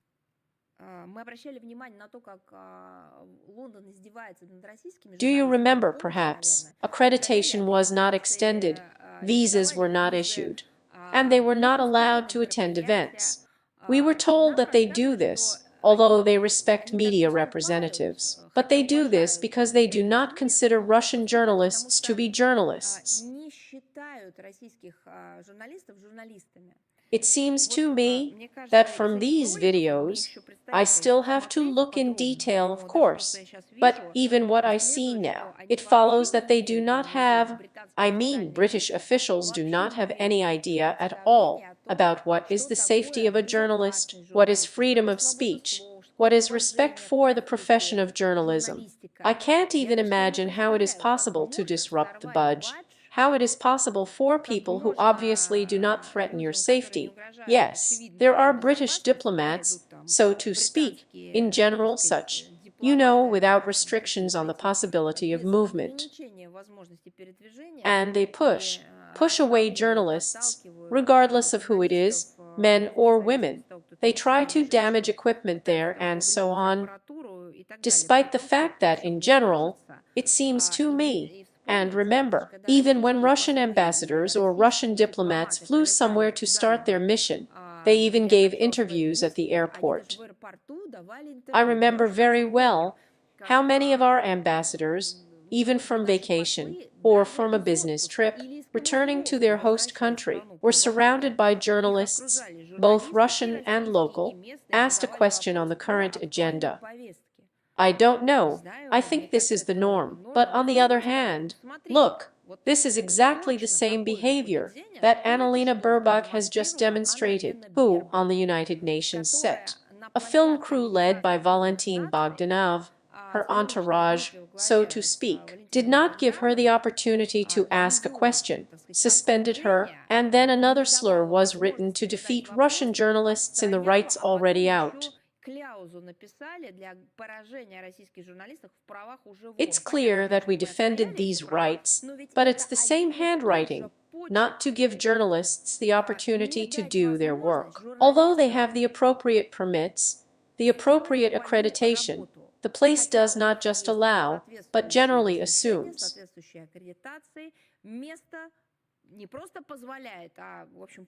Yes, and questions. I do not know what questions they asked, but as far as I can see from the video, they were trying to get the position of representatives of the British Embassy on issues relevant to themselves.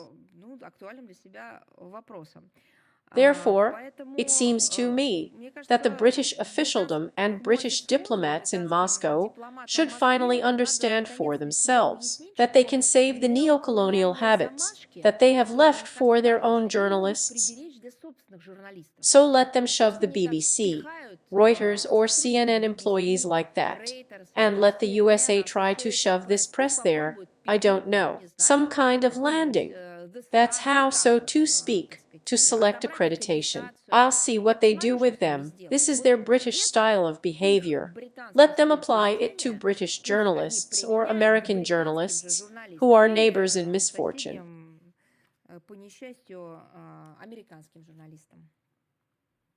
Thank you very much.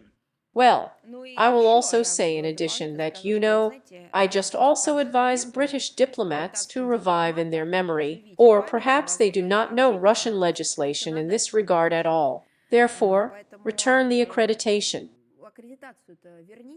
It's not your thing. And if you threw it away, let's go back to Vnukovo and look for it, and send apologies to Russian journalists.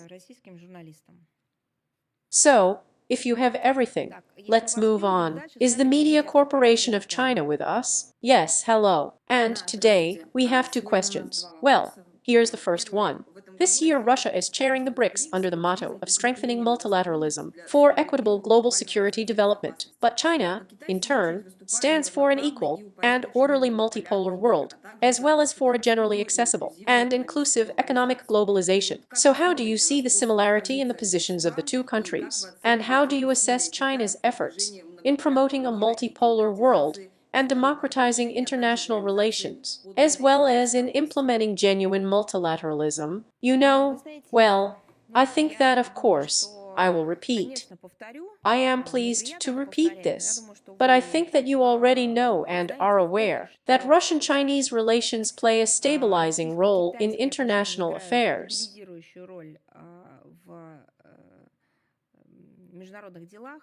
Moreover, it is a stabilizing role. It is a balancing role.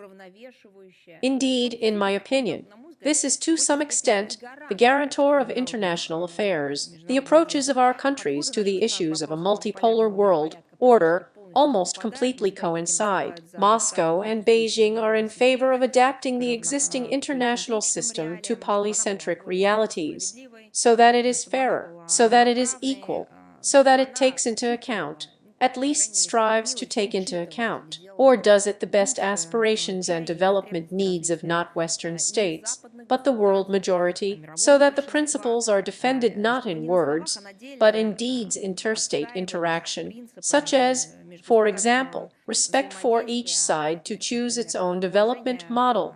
its own traditions, cooperation based on a balance of interests, mutual benefit, the rule of law, non-strengthening of its own security at the expense of the security of others.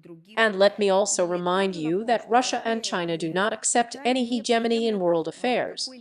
They jointly resist sanctions pressure, attempts of political dictate and blackmail, as well as other neocolonial practices of the West. We are interested in restoring the role of the UN as a center for coordinating the actions of states, and in achieving the goals of the Charter of the World Organization for the development of regional integration processes. We assign an important role to such a mechanism for strengthening multipolar principles and multilateralities as BRICS and SCO. But in fact, I want to say yes, we believe and hope that the United Nations will be able to overcome the crisis phenomena that are imposed on it and planted in it by Western countries. But we are not doing this idly, but we are preserving the very principles, the very principles of international law, the principles of international law preserved or fixed in the UN Charter. So we are preserving and developing them, in particular, within the framework of the BRICS. Therefore, he will be able to swim out, so to speak, or the Westerners will sink it. Well, so to speak, we will see. We contribute in every possible way to its survival, but at the same time, we do not rely only on chance. We are doing everything to ensure that these principles survive and create a good breeding ground for them. These approaches are reflected in detail, in particular, in our bilateral documents. What I said above is recorded in the Russian-Chinese Joint Declaration on a Multipolar World, the formation of a new international order, 97th year, the joint declaration of the two countries on the international order in the 21st century, 2005th year, the joint statement of the foreign ministers of our countries on some issues of global governance in modern conditions from the 21st year, the joint statement on Russia and China, international relations entering a new era, and global sustainable development from the 22nd year. You all know this, but just in case, I incorporate the links into the briefing. If you have another question, and the second one, and we have one more question about the large-scale exercises of the US Armed Forces of Japan, which will be held from October 25th to November 1st, with the participation of 45,000 military personnel. And so, according to Japanese media reports, over the past few days, many Japanese citizens have sent letters or a joint statement to local authorities in protest. And earlier, Russia stated that in view of Japan's plans to conduct similar military exercises near the Russian border, Russia will take decisive countermeasures. So will Russia take measures? And what impact do you think these military exercises will have on the situation in the region? As you know, these exercises, the exercises of Japan and the United States, seize Vol 25, are in the focus of increased attention of our country, including because they cover areas of the island of Hokkaido in close proximity to the borders of the Russian Federation. On the 11th of October, they protested to the Japanese side about this, pointed out the categorical unacceptability of such practices, the scale of which is constantly expanding, including joining the maneuvers of non-regional NATO member states. Last week in Moscow, during the Meshmet working level contact, they expressed regret for ignoring this démarche, warned that they were forced to take adequate countermeasures in order to strengthen our defense capability. And we must understand that these are not some one-time actions, but a consistent course in the interests of ensuring the security of the Russian Federation. And it is obvious to us that such exercises literally increase the degree of tension in the Chur and are an integral element of attempts to form a system of containment of Russia and China, and, of course, the planting of these most nation-centric institutions in the region. The official Tokyo directly compares this process with weaving a net, as they formulate it. And we would like to warn you that we have enough military, political, and other means to cut and neutralize all these networks, and all these knots and knots that are imposed there, so to speak. Thank you. Thank you. With us, Le de Moscow Post. Yes, hello. We have one question today on a topic that you have already touched upon today. A scandalous referendum on European integration was held in Moldova. Don't just call him scandalous. This is a rigged referendum, Call it as it is. You see, scandalous does not assume. If you just say that, relatively speaking, its results are falsified. Scandalous is, for example, with violations that did not affect the results, perhaps, of the vote. Scandalous, against which some really extraordinary events could take place. Scandalous according to a number of other assessments. Someone's subjective, maybe objective, and so on. This is a fabrication. It should be treated like that. And so to say, on the basis of what we made these conclusions, I spoke about it in the introductory part, and we have been talking about it all this time. How the opposition in Moldova is shutting up, how they are shutting up. In general, freedom of speech is being destroyed, as the media are being shut down, as the entire political life of Moldova is being put under control, using administrative resources at the same time. Therefore, this referendum, it is falsified. He rigged the referendum. That's the way to talk about him. I'm sorry. He continued, the EU is now a strategic opponent of Russia. In this regard, the question is whether the world does not think that the entry of such weak, subsidized countries as Moldova and Ukraine into the EU is beneficial to Russia, since it will only weaken and divide the European Union. You know, first of all, the qualifications you mentioned. They are not distributed from us. We wanted to develop relations with the member states of the European Union, and we were ready to unite with the European Union. We heard and saw an aggressive message from that side. First of all, we saw a discriminatory attitude towards ourselves, which was only growing. Then, we began to observe how the European Union merges with NATO when all decisions of an economic nature become dependent on decisions of a political or military political nature. And then we heard what we heard in the form of aggressive rhetoric. And then they went on the offensive, which is called inflicting a strategic defeat on Russia. Therefore, it was not us who initially did not show alleged disrespect for the EU or there is some kind of aggressive approach. But this is the European Union on its own, or under someone's influence. Let scientists deal with this, historians in the future. Or maybe it's time to start, so to speak, now. It was from that side that the dysfunction of normal international relations began. The second point I would like to mention, the European Union continues not to expand to the east, not to include new members. This is expansion, including under the auspices, under the cover of the European Union, as NATO's expansion is being expanded to the east. Moreover, all the decisions of the EU prove that the policy of the so-called expansion has turned into an exclusively geopolitical tool for imposing rivalry and ensuring dominance by such illegal means in Europe. The obvious imperial plans of the Brussels leadership to expand the borders of the EU, they are carried out by more and more non-colonial methods. More and more it looks like some methods that should have sunk into oblivion, given that they adopted so many human rights documents that were supposed to protect them from this, but apparently all of this has been taken away.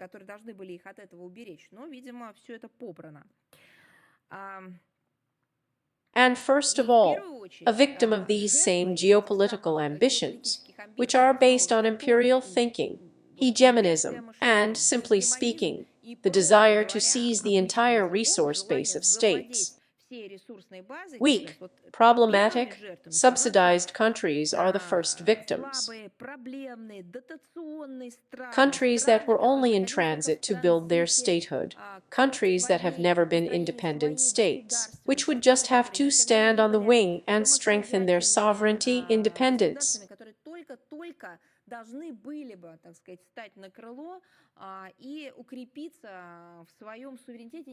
Here they have been dealt a colossal blow.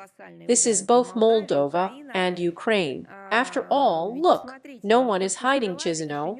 Bucharest politicians are seriously talking about the absorption of Moldova by Romania. So, as a matter of fact, who has been appointed as the chairman of Moldova? Romanian citizen. The EU's manipulations around the process of European integration, of the Kiev regime, Kiev, Ukraine and Chisinau, reflect the essence of that very concept of a rules-based world order, and in its foundation there is an exclusive, as the West wrote it out to itself, an arbitrary right to arbitrarily change conditions and agreements, depending on the current conjuncture. The strong one on the right, he does what he wants, strong, though they forgot to write strong and stupid, because smart people don't behave like that.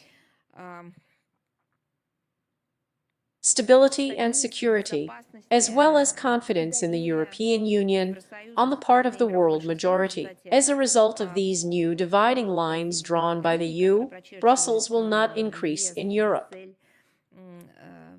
Such a development of events does not meet the true interests of the European population at all. His leadership of the European Union, as a structure and individual regimes, is trying to make him pay for the implementation of confrontational policies and strategic mistakes of the West. You will have to pay a lot, and you are right in this sense. According to experts, the European integration of Ukraine alone will cost the EU member states $200 billion. Who's going to pay? Ukraine, with what? That they will let every remaining Ukrainian into parts, into spare parts in the form of their organs. What will they pay with? Many of the EU recipient countries will become donor countries, such as Poland, for example. All of this will fall tax time on ordinary residents. As you know, their socio-economic situation has already become an unenviable hostage, and then a victim of the short-sighted policy of their leaders. That is, indeed, the possible acceptance of the entry of such problematic countries as Moldova, Ukraine, clearly would not strengthen the European Union and would not consolidate it. I will remind you of a historical example. The fact is that in the 2004 year, there was such a so-called great expansion of the EU. So, its consequences are still visible and felt. The European Union is still being digested by these countries, but in a bad sense of the word, because it's all turned into indigestion, and this can be seen in the lives of people there. As for our benefit would really be in pan-European cooperation. We built the same northern streams for this. What advantage do we have in having the western part of our common continent fail and turn into, I don't know, a lagging region of the world? What benefit do we get from the fact, as I have just said, that Western weapons, which were supplied to the Kiev regime, are already spreading in Finland? Which one is beneficial to us? The benefit is that the law and legality on the territory of Western Europe have been violated, that millions of refugees, migrants without documents, and in general an understanding of who they are changing de facto life in the countries of the European Union, uncontrollably turning it into some kind of non-European space. And this space is also not multiculturalism. Chaos is being imposed on the territory of Western Europe. What is our advantage here? There is no benefit here. Momentary conjuncture, but I do not know, maybe, but we have never been its followers. We have always advocated building long-term partnership or allied, friendly, economically and mutually beneficial relations. That's our advantage. But since, strictly speaking, we are now seeing the processes that are taking place in Western Europe, we are focusing on other countries and regions of the world where such relations are valued, respected, and reciprocated. Thank you. Thank you. Let's move on. Is the Baku TV channel with us? Hello, Maria Vladimirovna. Sabina Dadasheva, Baku TV channel. We have one question about BRICS today, which is being held in Kazan. Today, many experts and political scientists agree that BRICS is such an integral part of the multipolarity of the new world order. And based on this, it is expected that countries interested in the hegemony of unipolarity, Western countries, will in every possible way oppose the entry of new participants into the organization and try to put pressure on those who are already in it. In your opinion, is there such a threat? I think, first of all, that they will not do it directly. I think that they will do this, as always indirectly, behind the scenes, by, for example, imposing sanctions, conducting some restrictions, and exerting pressure on some specific occasions in every possible way behind the scenes. Because they understand, I think, with all their strange behavior, that this process is irreversible. BRICS has already taken place. BRICS is gaining momentum. BRICS gives concrete results to all countries, peoples and individuals, specific companies, specific enterprises, specific non-governmental organizations, just specific people. This is some kind of beacon of hope in the world, which again had to be covered by a wave of chaos, and it serves as a symbol of the fact that, after all, the best that we have managed to accumulate and accumulate in international relations can be preserved, applied, and developed on the BRICS platform. The next thing I would like to say is that, against the background of deep transformations of the world economy, politics, the incessant attempts of the West to maintain its privileged position with the help of illegitimate, illegal, non-legal mechanisms and tactics, well, as I said, and sanctions and military coercion, that this is all they are trying to do, and to use it contradicts the logic of historical development and has no chance of any results sought with the West. Yes, there will be trends and manifestations, too, but in the end, strictly speaking, this is why we promote multipolarity and stimulate it, so to speak, because we understand that this Western liberal, democratic, liberal logic, ultra-liberal logic in international relations, in the internal structures of the state, it has come to its own impasse.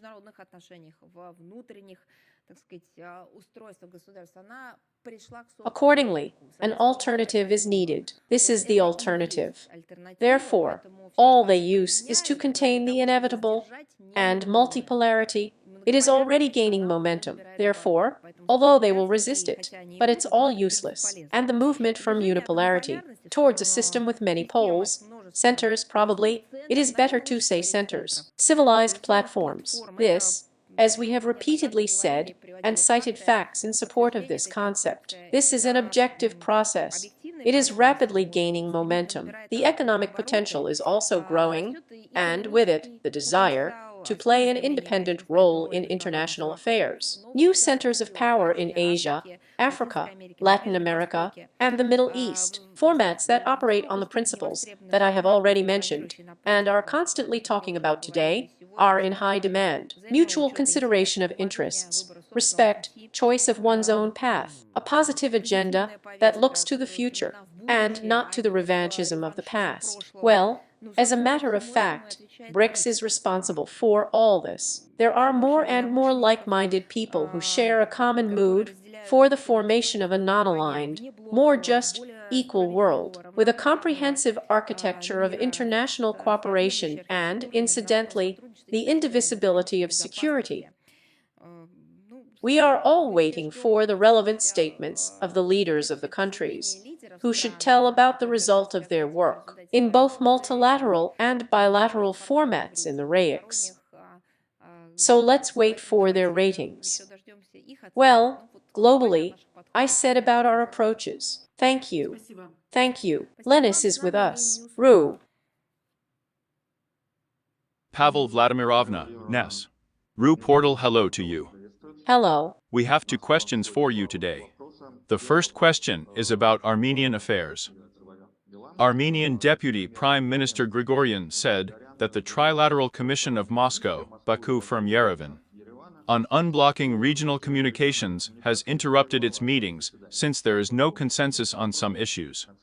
The main issue that remains the creation of a corridor between the main part of Azerbaijan and Shuvaki through the Sinnik district of Armenia. Tell me, please, Moscow has not yet lost hope of opening communication in this region.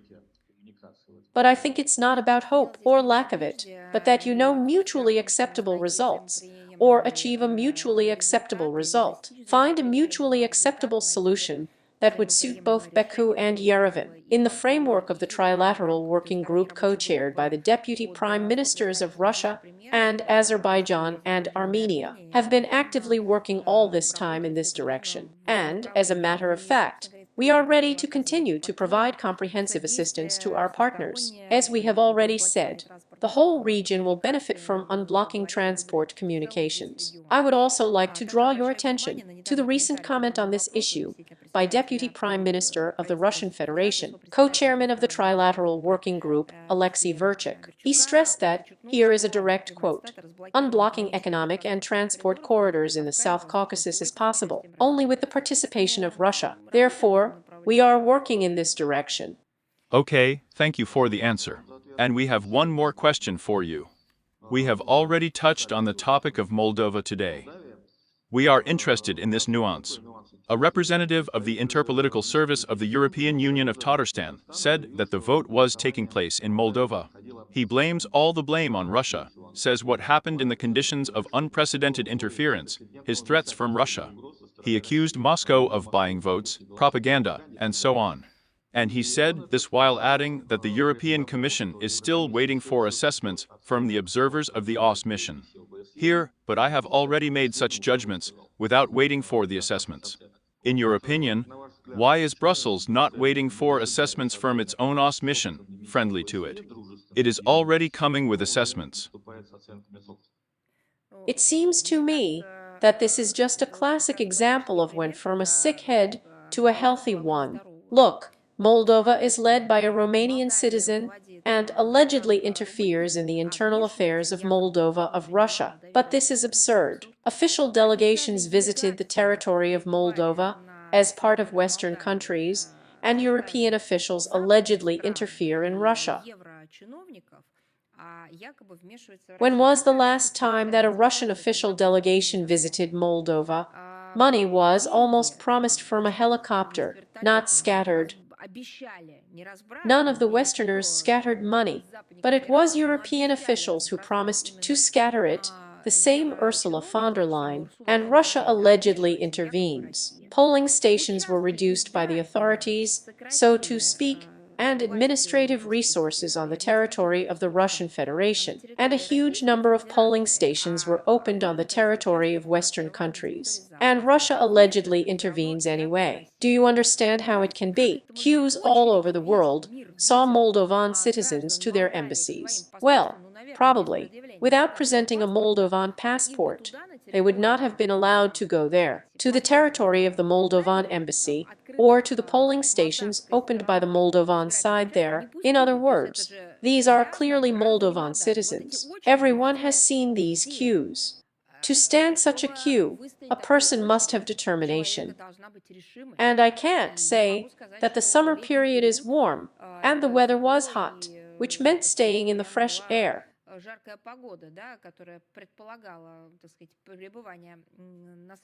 Nice, beautiful autumn in Moscow. But in order to stand up and move a little bit, because there is such a minimum number of sites, you need to have patience. You need to have determination. You need to have ideals for which you are ready to go, stand in line, risk, frankly speaking, including measures of influence from the current authorities in Chisinau, who did everything they could to make themselves objectionable.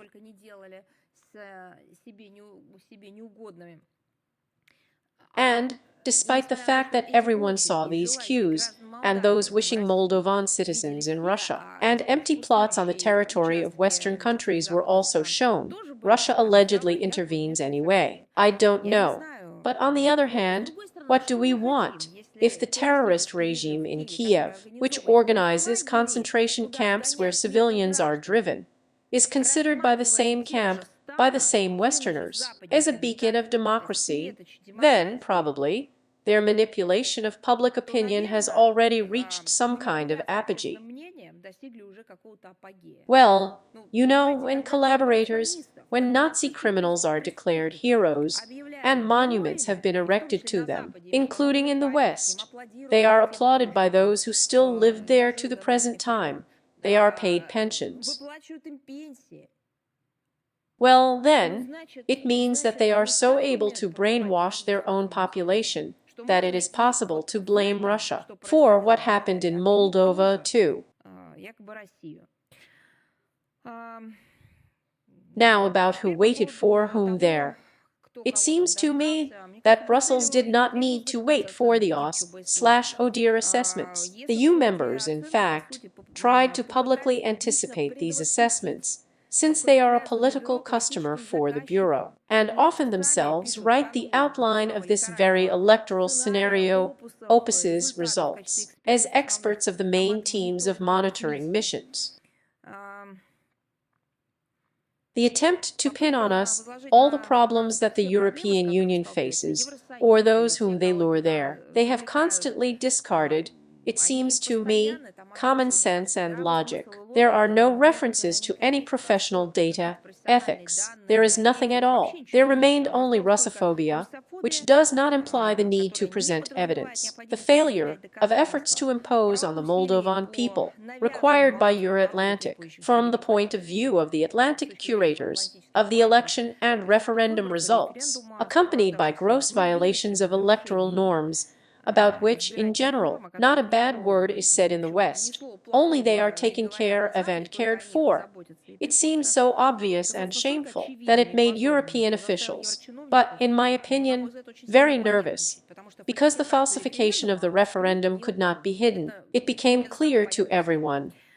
Well, as a matter of fact, all this has caused such a vivid public manifestation of the notorious double standards of the European Union, and even the ODIHR, with all its commitment to this executive or executive structure of the OSCE. Even there could not close their eyes to obvious abuses, violations of the law, falsifications during this whole process. Moreover, the administrative resource was directly involved, and he was affiliated with the Western administrative resource. Moreover, it is impossible to speak of any, even the slightest resemblance to not only equal, but some kind of competitive political struggle or environment at all.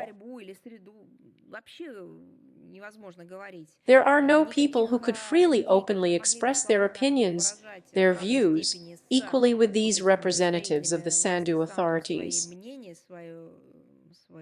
It didn't happen either. Well, as a matter of fact, I think that the massive landing of Westerners is also an example of that.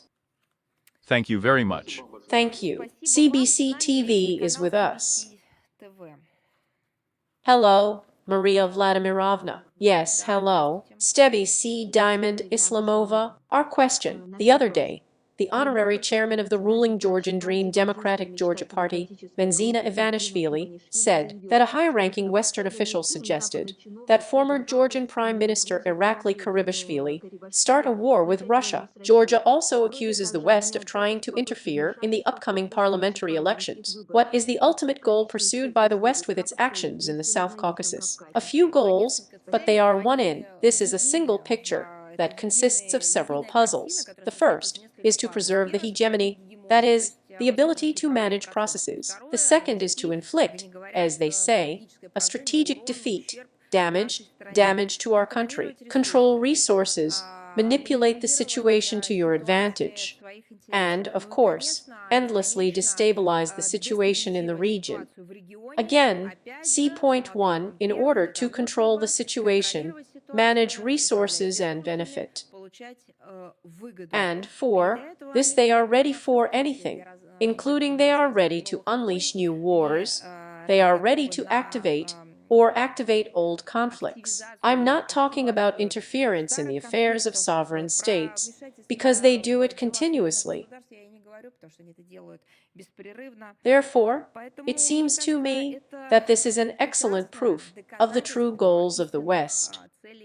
It's just a testimony. These are the testimonies that need to be remembered. Therefore, such behavior, it seems to me, should serve as a lesson for everyone who is trying to flirt with the European Union. You just need to understand what the promises of Washington and London are worth. Because at first, they will promise mountains of gold, and when they are required, they will say that in order to accept into their supposedly Western family, it is necessary, and then a plan will be presented to them for what should be done.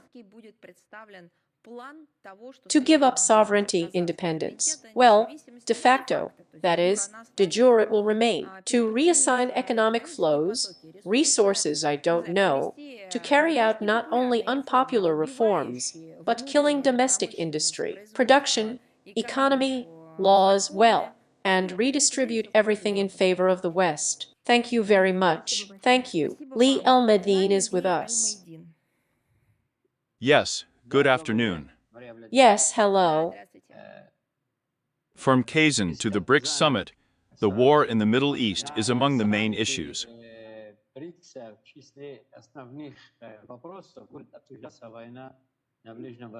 If the BRICS countries have views, approaches, and points of contact for resolving the situation in the Middle East. Of course, the dramatic situation in the Middle East is one of the central issues on the international agenda and will certainly be touched upon during the BRICS Summit in Kazan. Let me just remind you that from the very beginning of the regional escalation, in October of the 23rd year, the leaders of the BRICS countries paid increased attention to this topic at the initiative of the then chairman of the association, the president of South Africa. The next summit on the Palestinian-Israeli conflict was held in the format of a video conference. On November 21st of the 23rd year, our approaches to resolving the unprecedented crisis in the Middle East region are close. I'm talking about the BRICS member countries. They were also reflected in the joint statement adopted on April 25th, following consultations at the level of deputy foreign ministers, special representatives of the BRICS countries for the Middle East and North Africa, chaired by the special representative of the President of the Russian Federation for the Middle East and Africa, Deputy Foreign Minister of Russia Mikhail Bogdanov, and of course, the common denominator in the position of the BRICS countries on the Middle East is the understanding of the need for an early ceasefire, the launch of a negotiation process on a comprehensive settlement of the Palestinian-Israeli conflict, which is the basis of the current escalation, the international legal framework, and the need for its application. Actually, it is somehow provided for by the relevant decisions of the Security Council and the General Assembly of the United Nations. So, let's move on. Lee Reuter is with us. Maria Vladimirovna, good afternoon. We are with you, and our question is dedicated to... Are you not in Kazan? We have a correspondent there. Here, and in Lourdes. Is everything okay? Yes, everything is fine. He works there. Not only text, but also photos, videos. Thank you for such a great opportunity. It is now on the first lines of news feeds in terms of popularity. And the question we have is the following. South Korea has been saying for several days that North Korea has sent its military to Russia. And not only military associated forces, but also military pilots. And today, the Pentagon chief Louis Austin, who is in Rome, said about the same thing, who said that the Korean military is present on the territory of Russia. However, no one gives any concrete evidence. Can the Russian Foreign Ministry say whether there are North Korean military on the territory of Russia or not? And if they are, what will they do? You know, it seems to me that the answer to this question is quite simple. The North Koreans, as you say, it is better to speak, probably, as it is legally required. The North Korean military is the armed forces of the Democratic People's Republic of Korea. And where they are, please specify in Finland, this is their armed forces. Now the second point. In general, it is unclear why South Korea understood such a stir. And we see that these are not only public statements by officials, but this is a colossal work in the media at the level of propaganda. They were behind all the materials that were actively distributed through, in particular, the South Korean media. Russian cooperation with the deeper, both in the military sphere and in other spheres, firstly, complies with international law and does not violate it, And secondly, does not cause any harm, damage to South Korea.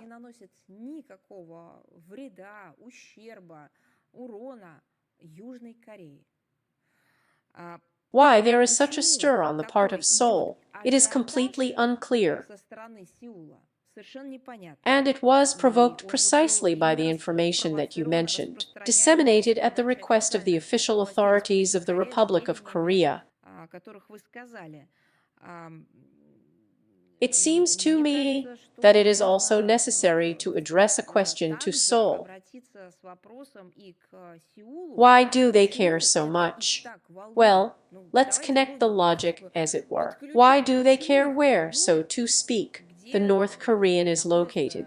I want to say again, it is better to speak, and I recommend that all the soldiers of the Democratic People's Republic of Korea speak. Why do they care so much? They are concerned when the deeper military personnel are near, it turns out, the borders of South Korea, but they are even more concerned about Kazan when, according to their own statement, they are far from this border.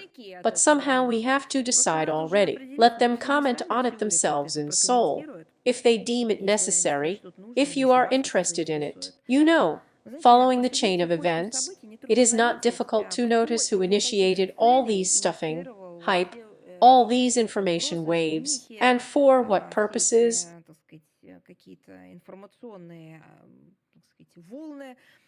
After all, the first reports on this topic appeared in the Ukrainian English-language mass media. Then they were picked up by the intelligence service of the Republic of Korea. South Korea published its so-called study. Then NATO Secretary General Ryut requested a telephone conversation with the head of the Republic of Korea, Yoon Suk-yeol, with whom he discussed, as it was said, response measures, including the activation of trilateral cooperation of the Republic of Korea, Ukraine, NATO. As they say, in my opinion, that was what needed to be proved. Everyone knows how the Kiev regime has been begging for lethal weapons in the Republic of Korea for more than 2 years, trying to get the authorities of this country to change their principal position. Well, actually, it's clear what all this is summed up to. But once again, I want to say what I started with. Our interaction with the DPRK is about various areas. This interaction is being conducted literally, it seems to me. Visits are being carried out in front of the whole world. Agreements are being signed, contracts are being concluded in various fields, and they do not cause any damage to South Korea. This is a principled position that I hope will be heard in Seoul. The main thing is that South Korea also does not succumb to provocations, to which the West is obviously actively pushing it. Thank you very much. And we had a second question, which was related to the elections and the referendum in Moldova. But you commented on it in such detail today that I have two options left. Either do not ask it, or rephrase it a little and ask what to expect now further in this country. I can repeat, of course, on the Reuters bill. Well, what to wait for next? It seems to me that this is also obvious, and I think I was referring to the fact that the West will apply a strategy of destroying countries that, unfortunately, cannot resist those who interfere in their internal affairs based on their geopolitical goals. You will see concrete manifestations, and we will probably all see them. I sincerely wish the people of Moldova to defend their sovereignty, their true national identity, their culture, their history, their language, and in the end, their nationality, which is being rewritten now as best they can. And globally, I said about trends. So let's move on with your permission. The author. I haven't learned Ida yet. The author, and, okay, sorry. Hello, Maria Vladimirovna. Yes, Ruslan Pankratiev, publisher, author, and... Yes. The British government has exhumed the Skripal case, there is no other way to call it. The pitching of this case begins again in public hearings, a public investigation, when a British citizen, a girl 44 years old, Dawn Sturgis, died on the 8th of July, 2018, completely under some mysterious circumstances, and her boyfriend Charlie Rowley found, well, as he says in a humanitarian box, well, in our opinion, probably. The garbage man found a bottle of perfume, found nothing smarter than to give to his girlfriend. As a result, she suffocated and managed to save him. She dies. Here is how you could comment on this situation that the British have started again. Where did the Skripals case come from again, and what is it all about? You know, first of all, as you have probably seen, we have been taking a proactive offensive position all these years in terms of providing the world with real facts about what happened in Salisbury and Amesbury. We will follow up further, but so far, we are witnessing a quasi-judicial process. This is how it can and should be characterized, and why the British establishment needs, it is also clear, in order to consolidate in the public consciousness this anti-Russian course, the anti-Russian version of the events of the 18th year, to keep the widespread Russophobia afloat. Because everything connected with the Kiev regime, Ukraine, the situation around Zelensky, it already works against official London. It's tired to such an extent that people can't hear it. And among other things, the British saw what Ukraine was like when the citizens of this country came to them. Although they were pushed away from them, denied, tried in every possible way not to let them in, but they still came according to quotas, according to opportunities. And finally, so to speak, the British saw for themselves. And it seems to me that the British authorities have felt for themselves what kind of aggressive Russophobic Ukrainian wing it is. Here they saw everything as it is, not those Ukrainians who do not deny our common history, do not throw mud at the heroes of the Second World War, the Great Patriotic War. They do not wish evil. On the contrary, they see cooperation, friendship, and interaction as only advantages. And here are those with a nationalist bias who, as it was drawn there in this picture with a sickle at the throat of the one whose head they cut in this field of rye, or better to say a field of lies.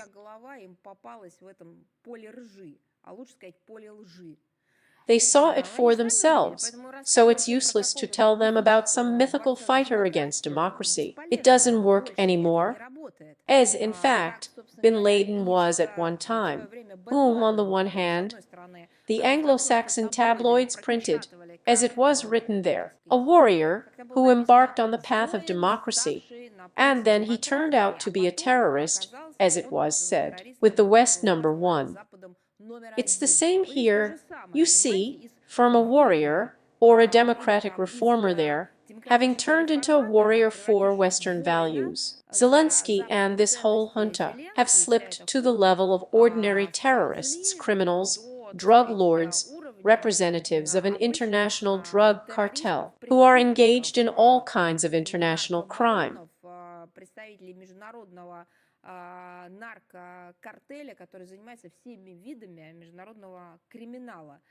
Therefore, probably this topic can no longer be used like this as a tool. People are already tired. People don't believe in it at all. Salisbury, Asbury, Skripal, Sturgis, and so on were taken up again.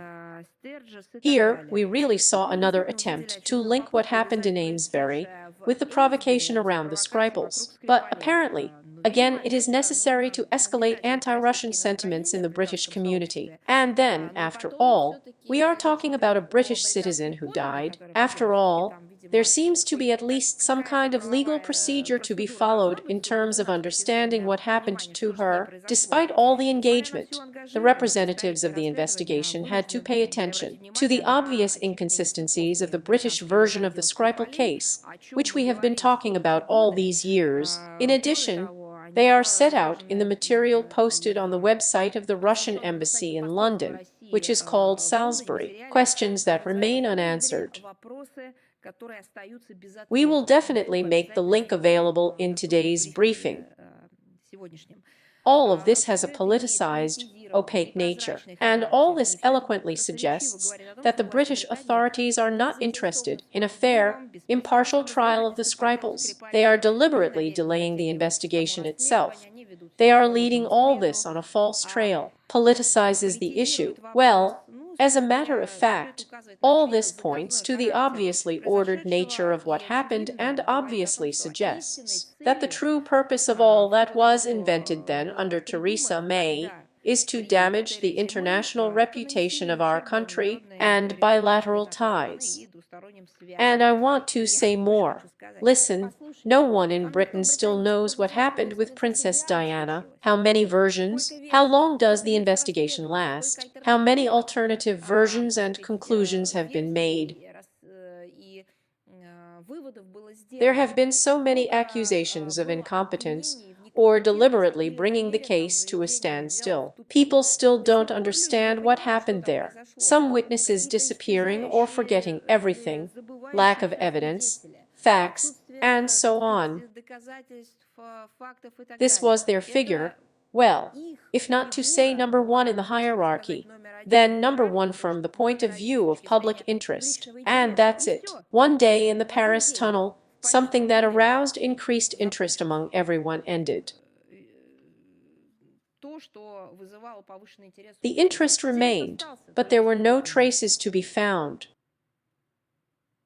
Come on. Please tell us, if possible, about the wonderful, creative, in the truest sense of the word, International Forum of Victory Volunteers taking place in Moscow these days. Yes, there really is such a forum, and is really international. As we understand it, he is engaged in the fight against the falsification of history. Why invites young people to active work on the preservation of historical memory. Moreover, as I have seen from their materials, this is becoming relevant for this structure. In connection with the upcoming victory anniversary next year,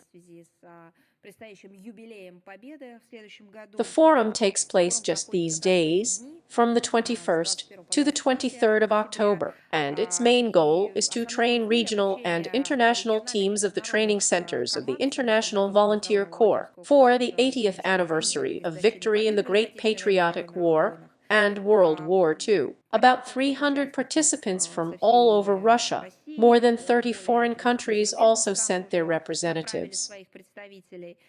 Educational events are held, as well as training, thematic, master classes, round tables, seminars, with the involvement of experts, activists, members of the public, also from different countries.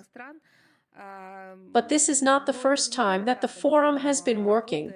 It unites, or it even offers a unifying platform, and is a platform for the exchange of experience in the development of this desire to counteract the falsification of history, to preserve history in its true form, and probably it transmits experience or increases efforts to, well, maybe inculcation is not the right word, but the development of patriotism as a phenomenon.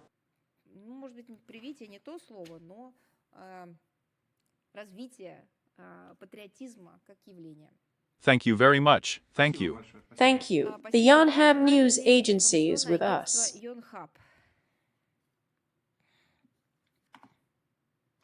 Yes, Yes, hello. thank you for Thank you so much for the opportunity to ask a question. In the German Foreign Ministry. Speak up. Thanks to us. In Russian. Thank you. but I think you It seems to me that you have already answered two questions. What do you think about the DPRK sending soldiers to Russia? Are there any countermeasures? You know, I'd like to. In your opinion, the reaction of the official Seoul causes only bewilderment. We believe that the South Korean authorities should not have played along with the Kiev regime. What is the Kiev regime? This is a terrorist regime. This is a regime that commits a large number of terrorist acts. So I spoke today, and I believe in it, I want to see how on the pages of your publication you will write about our today's material or about our today's assessments of how more than 1,000 people. Is this only confirmed data about thousands of people and suspicions about even more civilians hijacked to a concentration camp controlled by the Kiev regime with the territory of the Kursk region? Who should sole support? Ghouls. Some kind of blood-sucking vampires? Who do they support, and why do they in every way associate with the position of the Kiev regime? Therefore, it is not necessary for the Kiev regime to play along with its Western sponsors in anti-Russian hysteria to fight, but to think about the consequences for the security of South Korea, which may result from the entry of the Republic of Korea into the Ukrainian conflict. If such decisions are made, the Russian Federation will indeed react harshly to any steps that may pose a threat to the security of the country, its citizens. Wherever our citizens are, these measures can be very tangible, and we sincerely hope for the prudence and common sense of the authorities in force. We have an excellent experience of interaction, mutual understanding, cooperation in the economic and humanitarian spheres. We have different political and geopolitical views, but this has not prevented us from conducting normal economic, educational, humanitarian relations, and developing relations in various other spheres and areas all these years.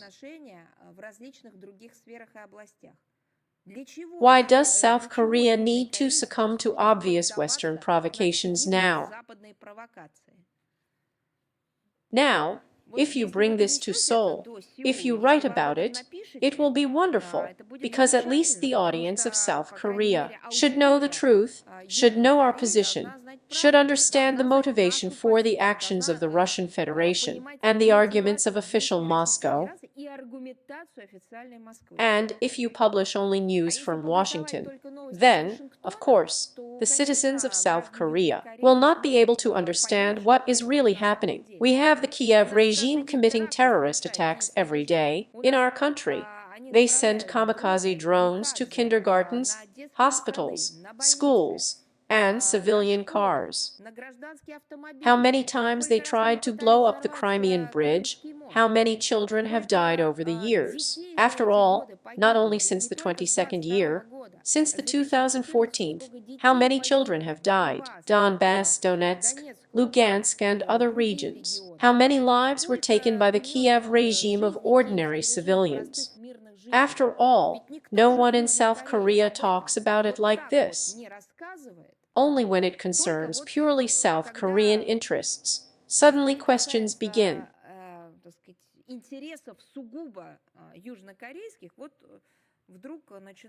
And why not understand the whole picture? Why not understand that the United States of America, NATO as a bloc, needs to involve the Asia-Pacific region in a global conflict? Why not draw the appropriate conclusions? Why not take a position that would ensure the security of South Korea?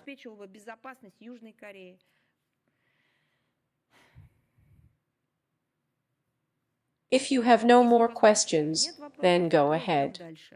With us. Yes, the tape is with us. Ru, thank you. Yes, thank you. Yes, whether the tape is with us. Ru.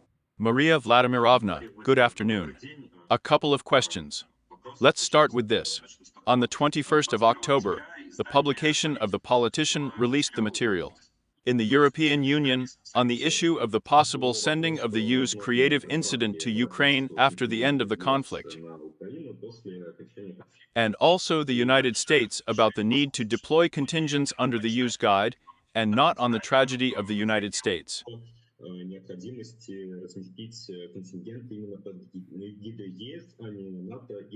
The question is, how does the Russian Ministry of Foreign Affairs assess such statements? We commented on this today as an attempt to involve the same Europeans, Western Europeans, in a direct conflict with our country, and assessed it. It's going to be crazy for them. The second point, we see that there is no unity of opinion among the EU members according to the stuffing data, because there are also sensible people at the head of the European Union countries. And no one asks the peoples of these countries, unfortunately, because people see what is happening, but their opportunities are simply limited due to the propaganda that is being conducted in the EU countries, and due to the destruction of democratic institutions in these countries, under various pretexts. As you know, I have already given concrete examples in Ukraine even today. There are Western personnel with a broad militaristic profile. It's all under the guise of instructors. They used to be called that. There are intelligence officers and spotters, and just now members of a terrorist bank group. Everything is there, and they service military equipment and weapons. They fight with weapons in their hands, they carry out terrorist attacks, they provide information in order to commit terrorist attacks. This is evidenced by regular reports from the front, interrogations of prisoners of war, and, strictly speaking, their direct speech, which also falls into the hands of the media or becomes the property of our relevant services.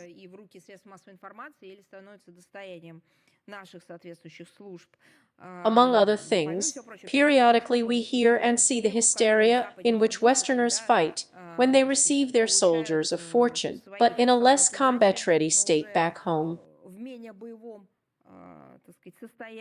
Now, as for the statements of the Mainus ambassador to Japan, but it seems to me that it reflects Washington's desire to survive, to shift the burden, and that is exactly what the states are trying to do in terms of the content of the Kiev regime for the continuation of hostilities. I mean the burden of continuing hostilities, and shifting this burden to Western Europe. It's obvious. What is it for? Yes, because we initially said that the recipient of this outrage that the United States is arranging in the world, their main goal is not only Russia, and not only China, but the European Union, their own comrades, partners, allies. Why? Because the states can't stand this competition. The EU has achieved excellent results by the first quarter of the 21st century. This is the real economy, not inflated at the expense of stocks, bonds of non-existent companies, as is the case in many states, not debts of trillions of money, but the real sector of the economy, distribution, production.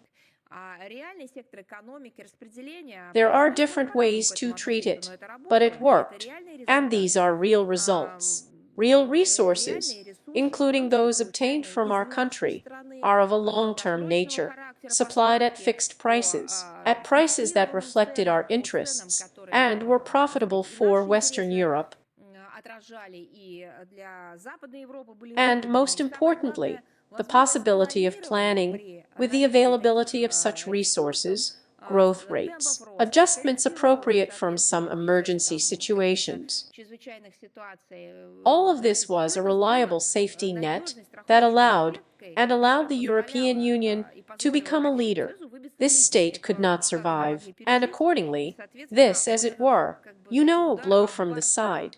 It was also designed specifically for the European Union. Therefore, now, in order to finish off the EU, I mean the economy, in order to put them in bondage forever, well, forever, for the next decade, they still need, so to speak, to shift the burden of financing the Kiev regime and this whole conflict to the EU people.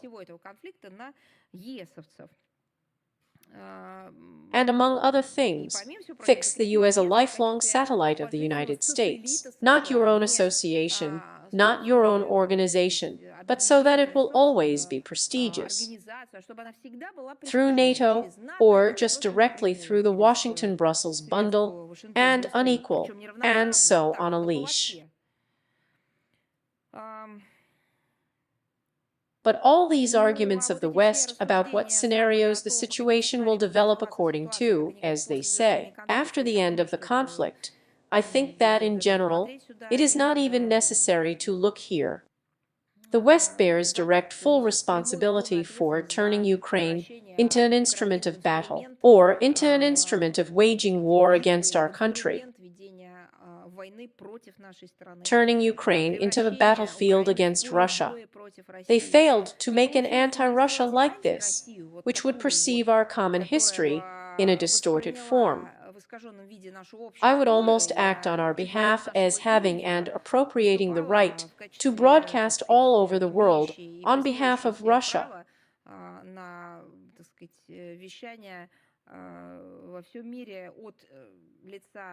I couldn't do it. Accordingly, they went to the subsequent scenario of using and turning Ukraine into a battlefield, a tool against our country. By the way, Brussels is also mistaken if it thinks that its intervention in the events in Ukraine of the 13th-14th years has already been forgotten. It was a direct intervention, including the direct role of the EU countries in the unconstitutional coup, how they manually supervised the ejection of selected, elected, legally acting officials from their offices, starting from the President of Ukraine, members of the government, ending with municipalities, and even more so with elected deputies, and so on.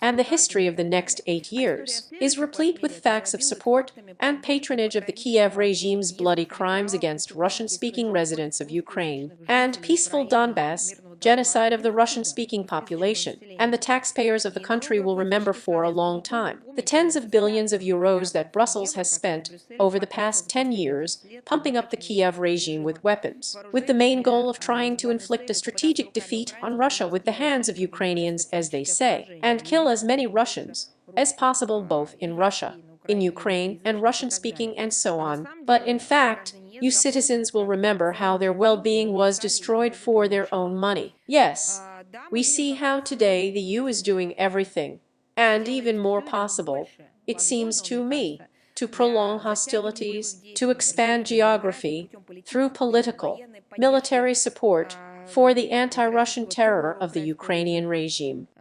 It is clear that there can be no question of any presence, no flags of the EU, which has turned into a fully controlled military financial instrument of the United States and NATO in Ukraine. What? Thank you. Where else are you? I would like to answer a small question.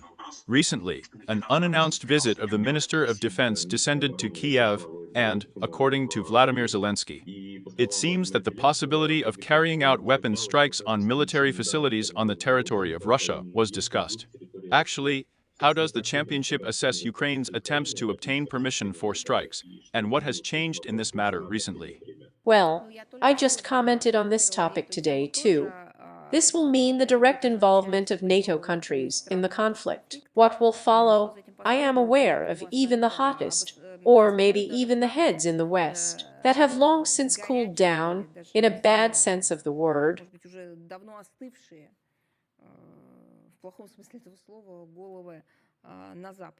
I have said this repeatedly. The President of Russia is rooted with us. Yes, good afternoon. Yes, good afternoon. Before the action of the Rudik TV channel. Hello. Parliamentary elections have been held in Iraq and Kyrgyzstan, which have been postponed 4 times in recent years, due to political disputes, including between Baghdad and Erbil. And what do you think, what, in your opinion, are the prospects for the development of relations between Russia, and where the results of these elections may arise?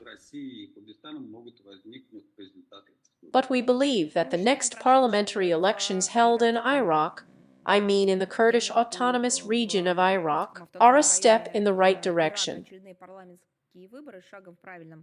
The final assessment of their results, of course, in accordance with federal law, will be given by the Supreme Independent Commission on Elections of Iraq. As far as we know, she has commented on the organization in a preliminary plan. The expression of will in the Kursk autonomous region will be made in a positive way. No significant violations have already been revealed to her or by any other representatives.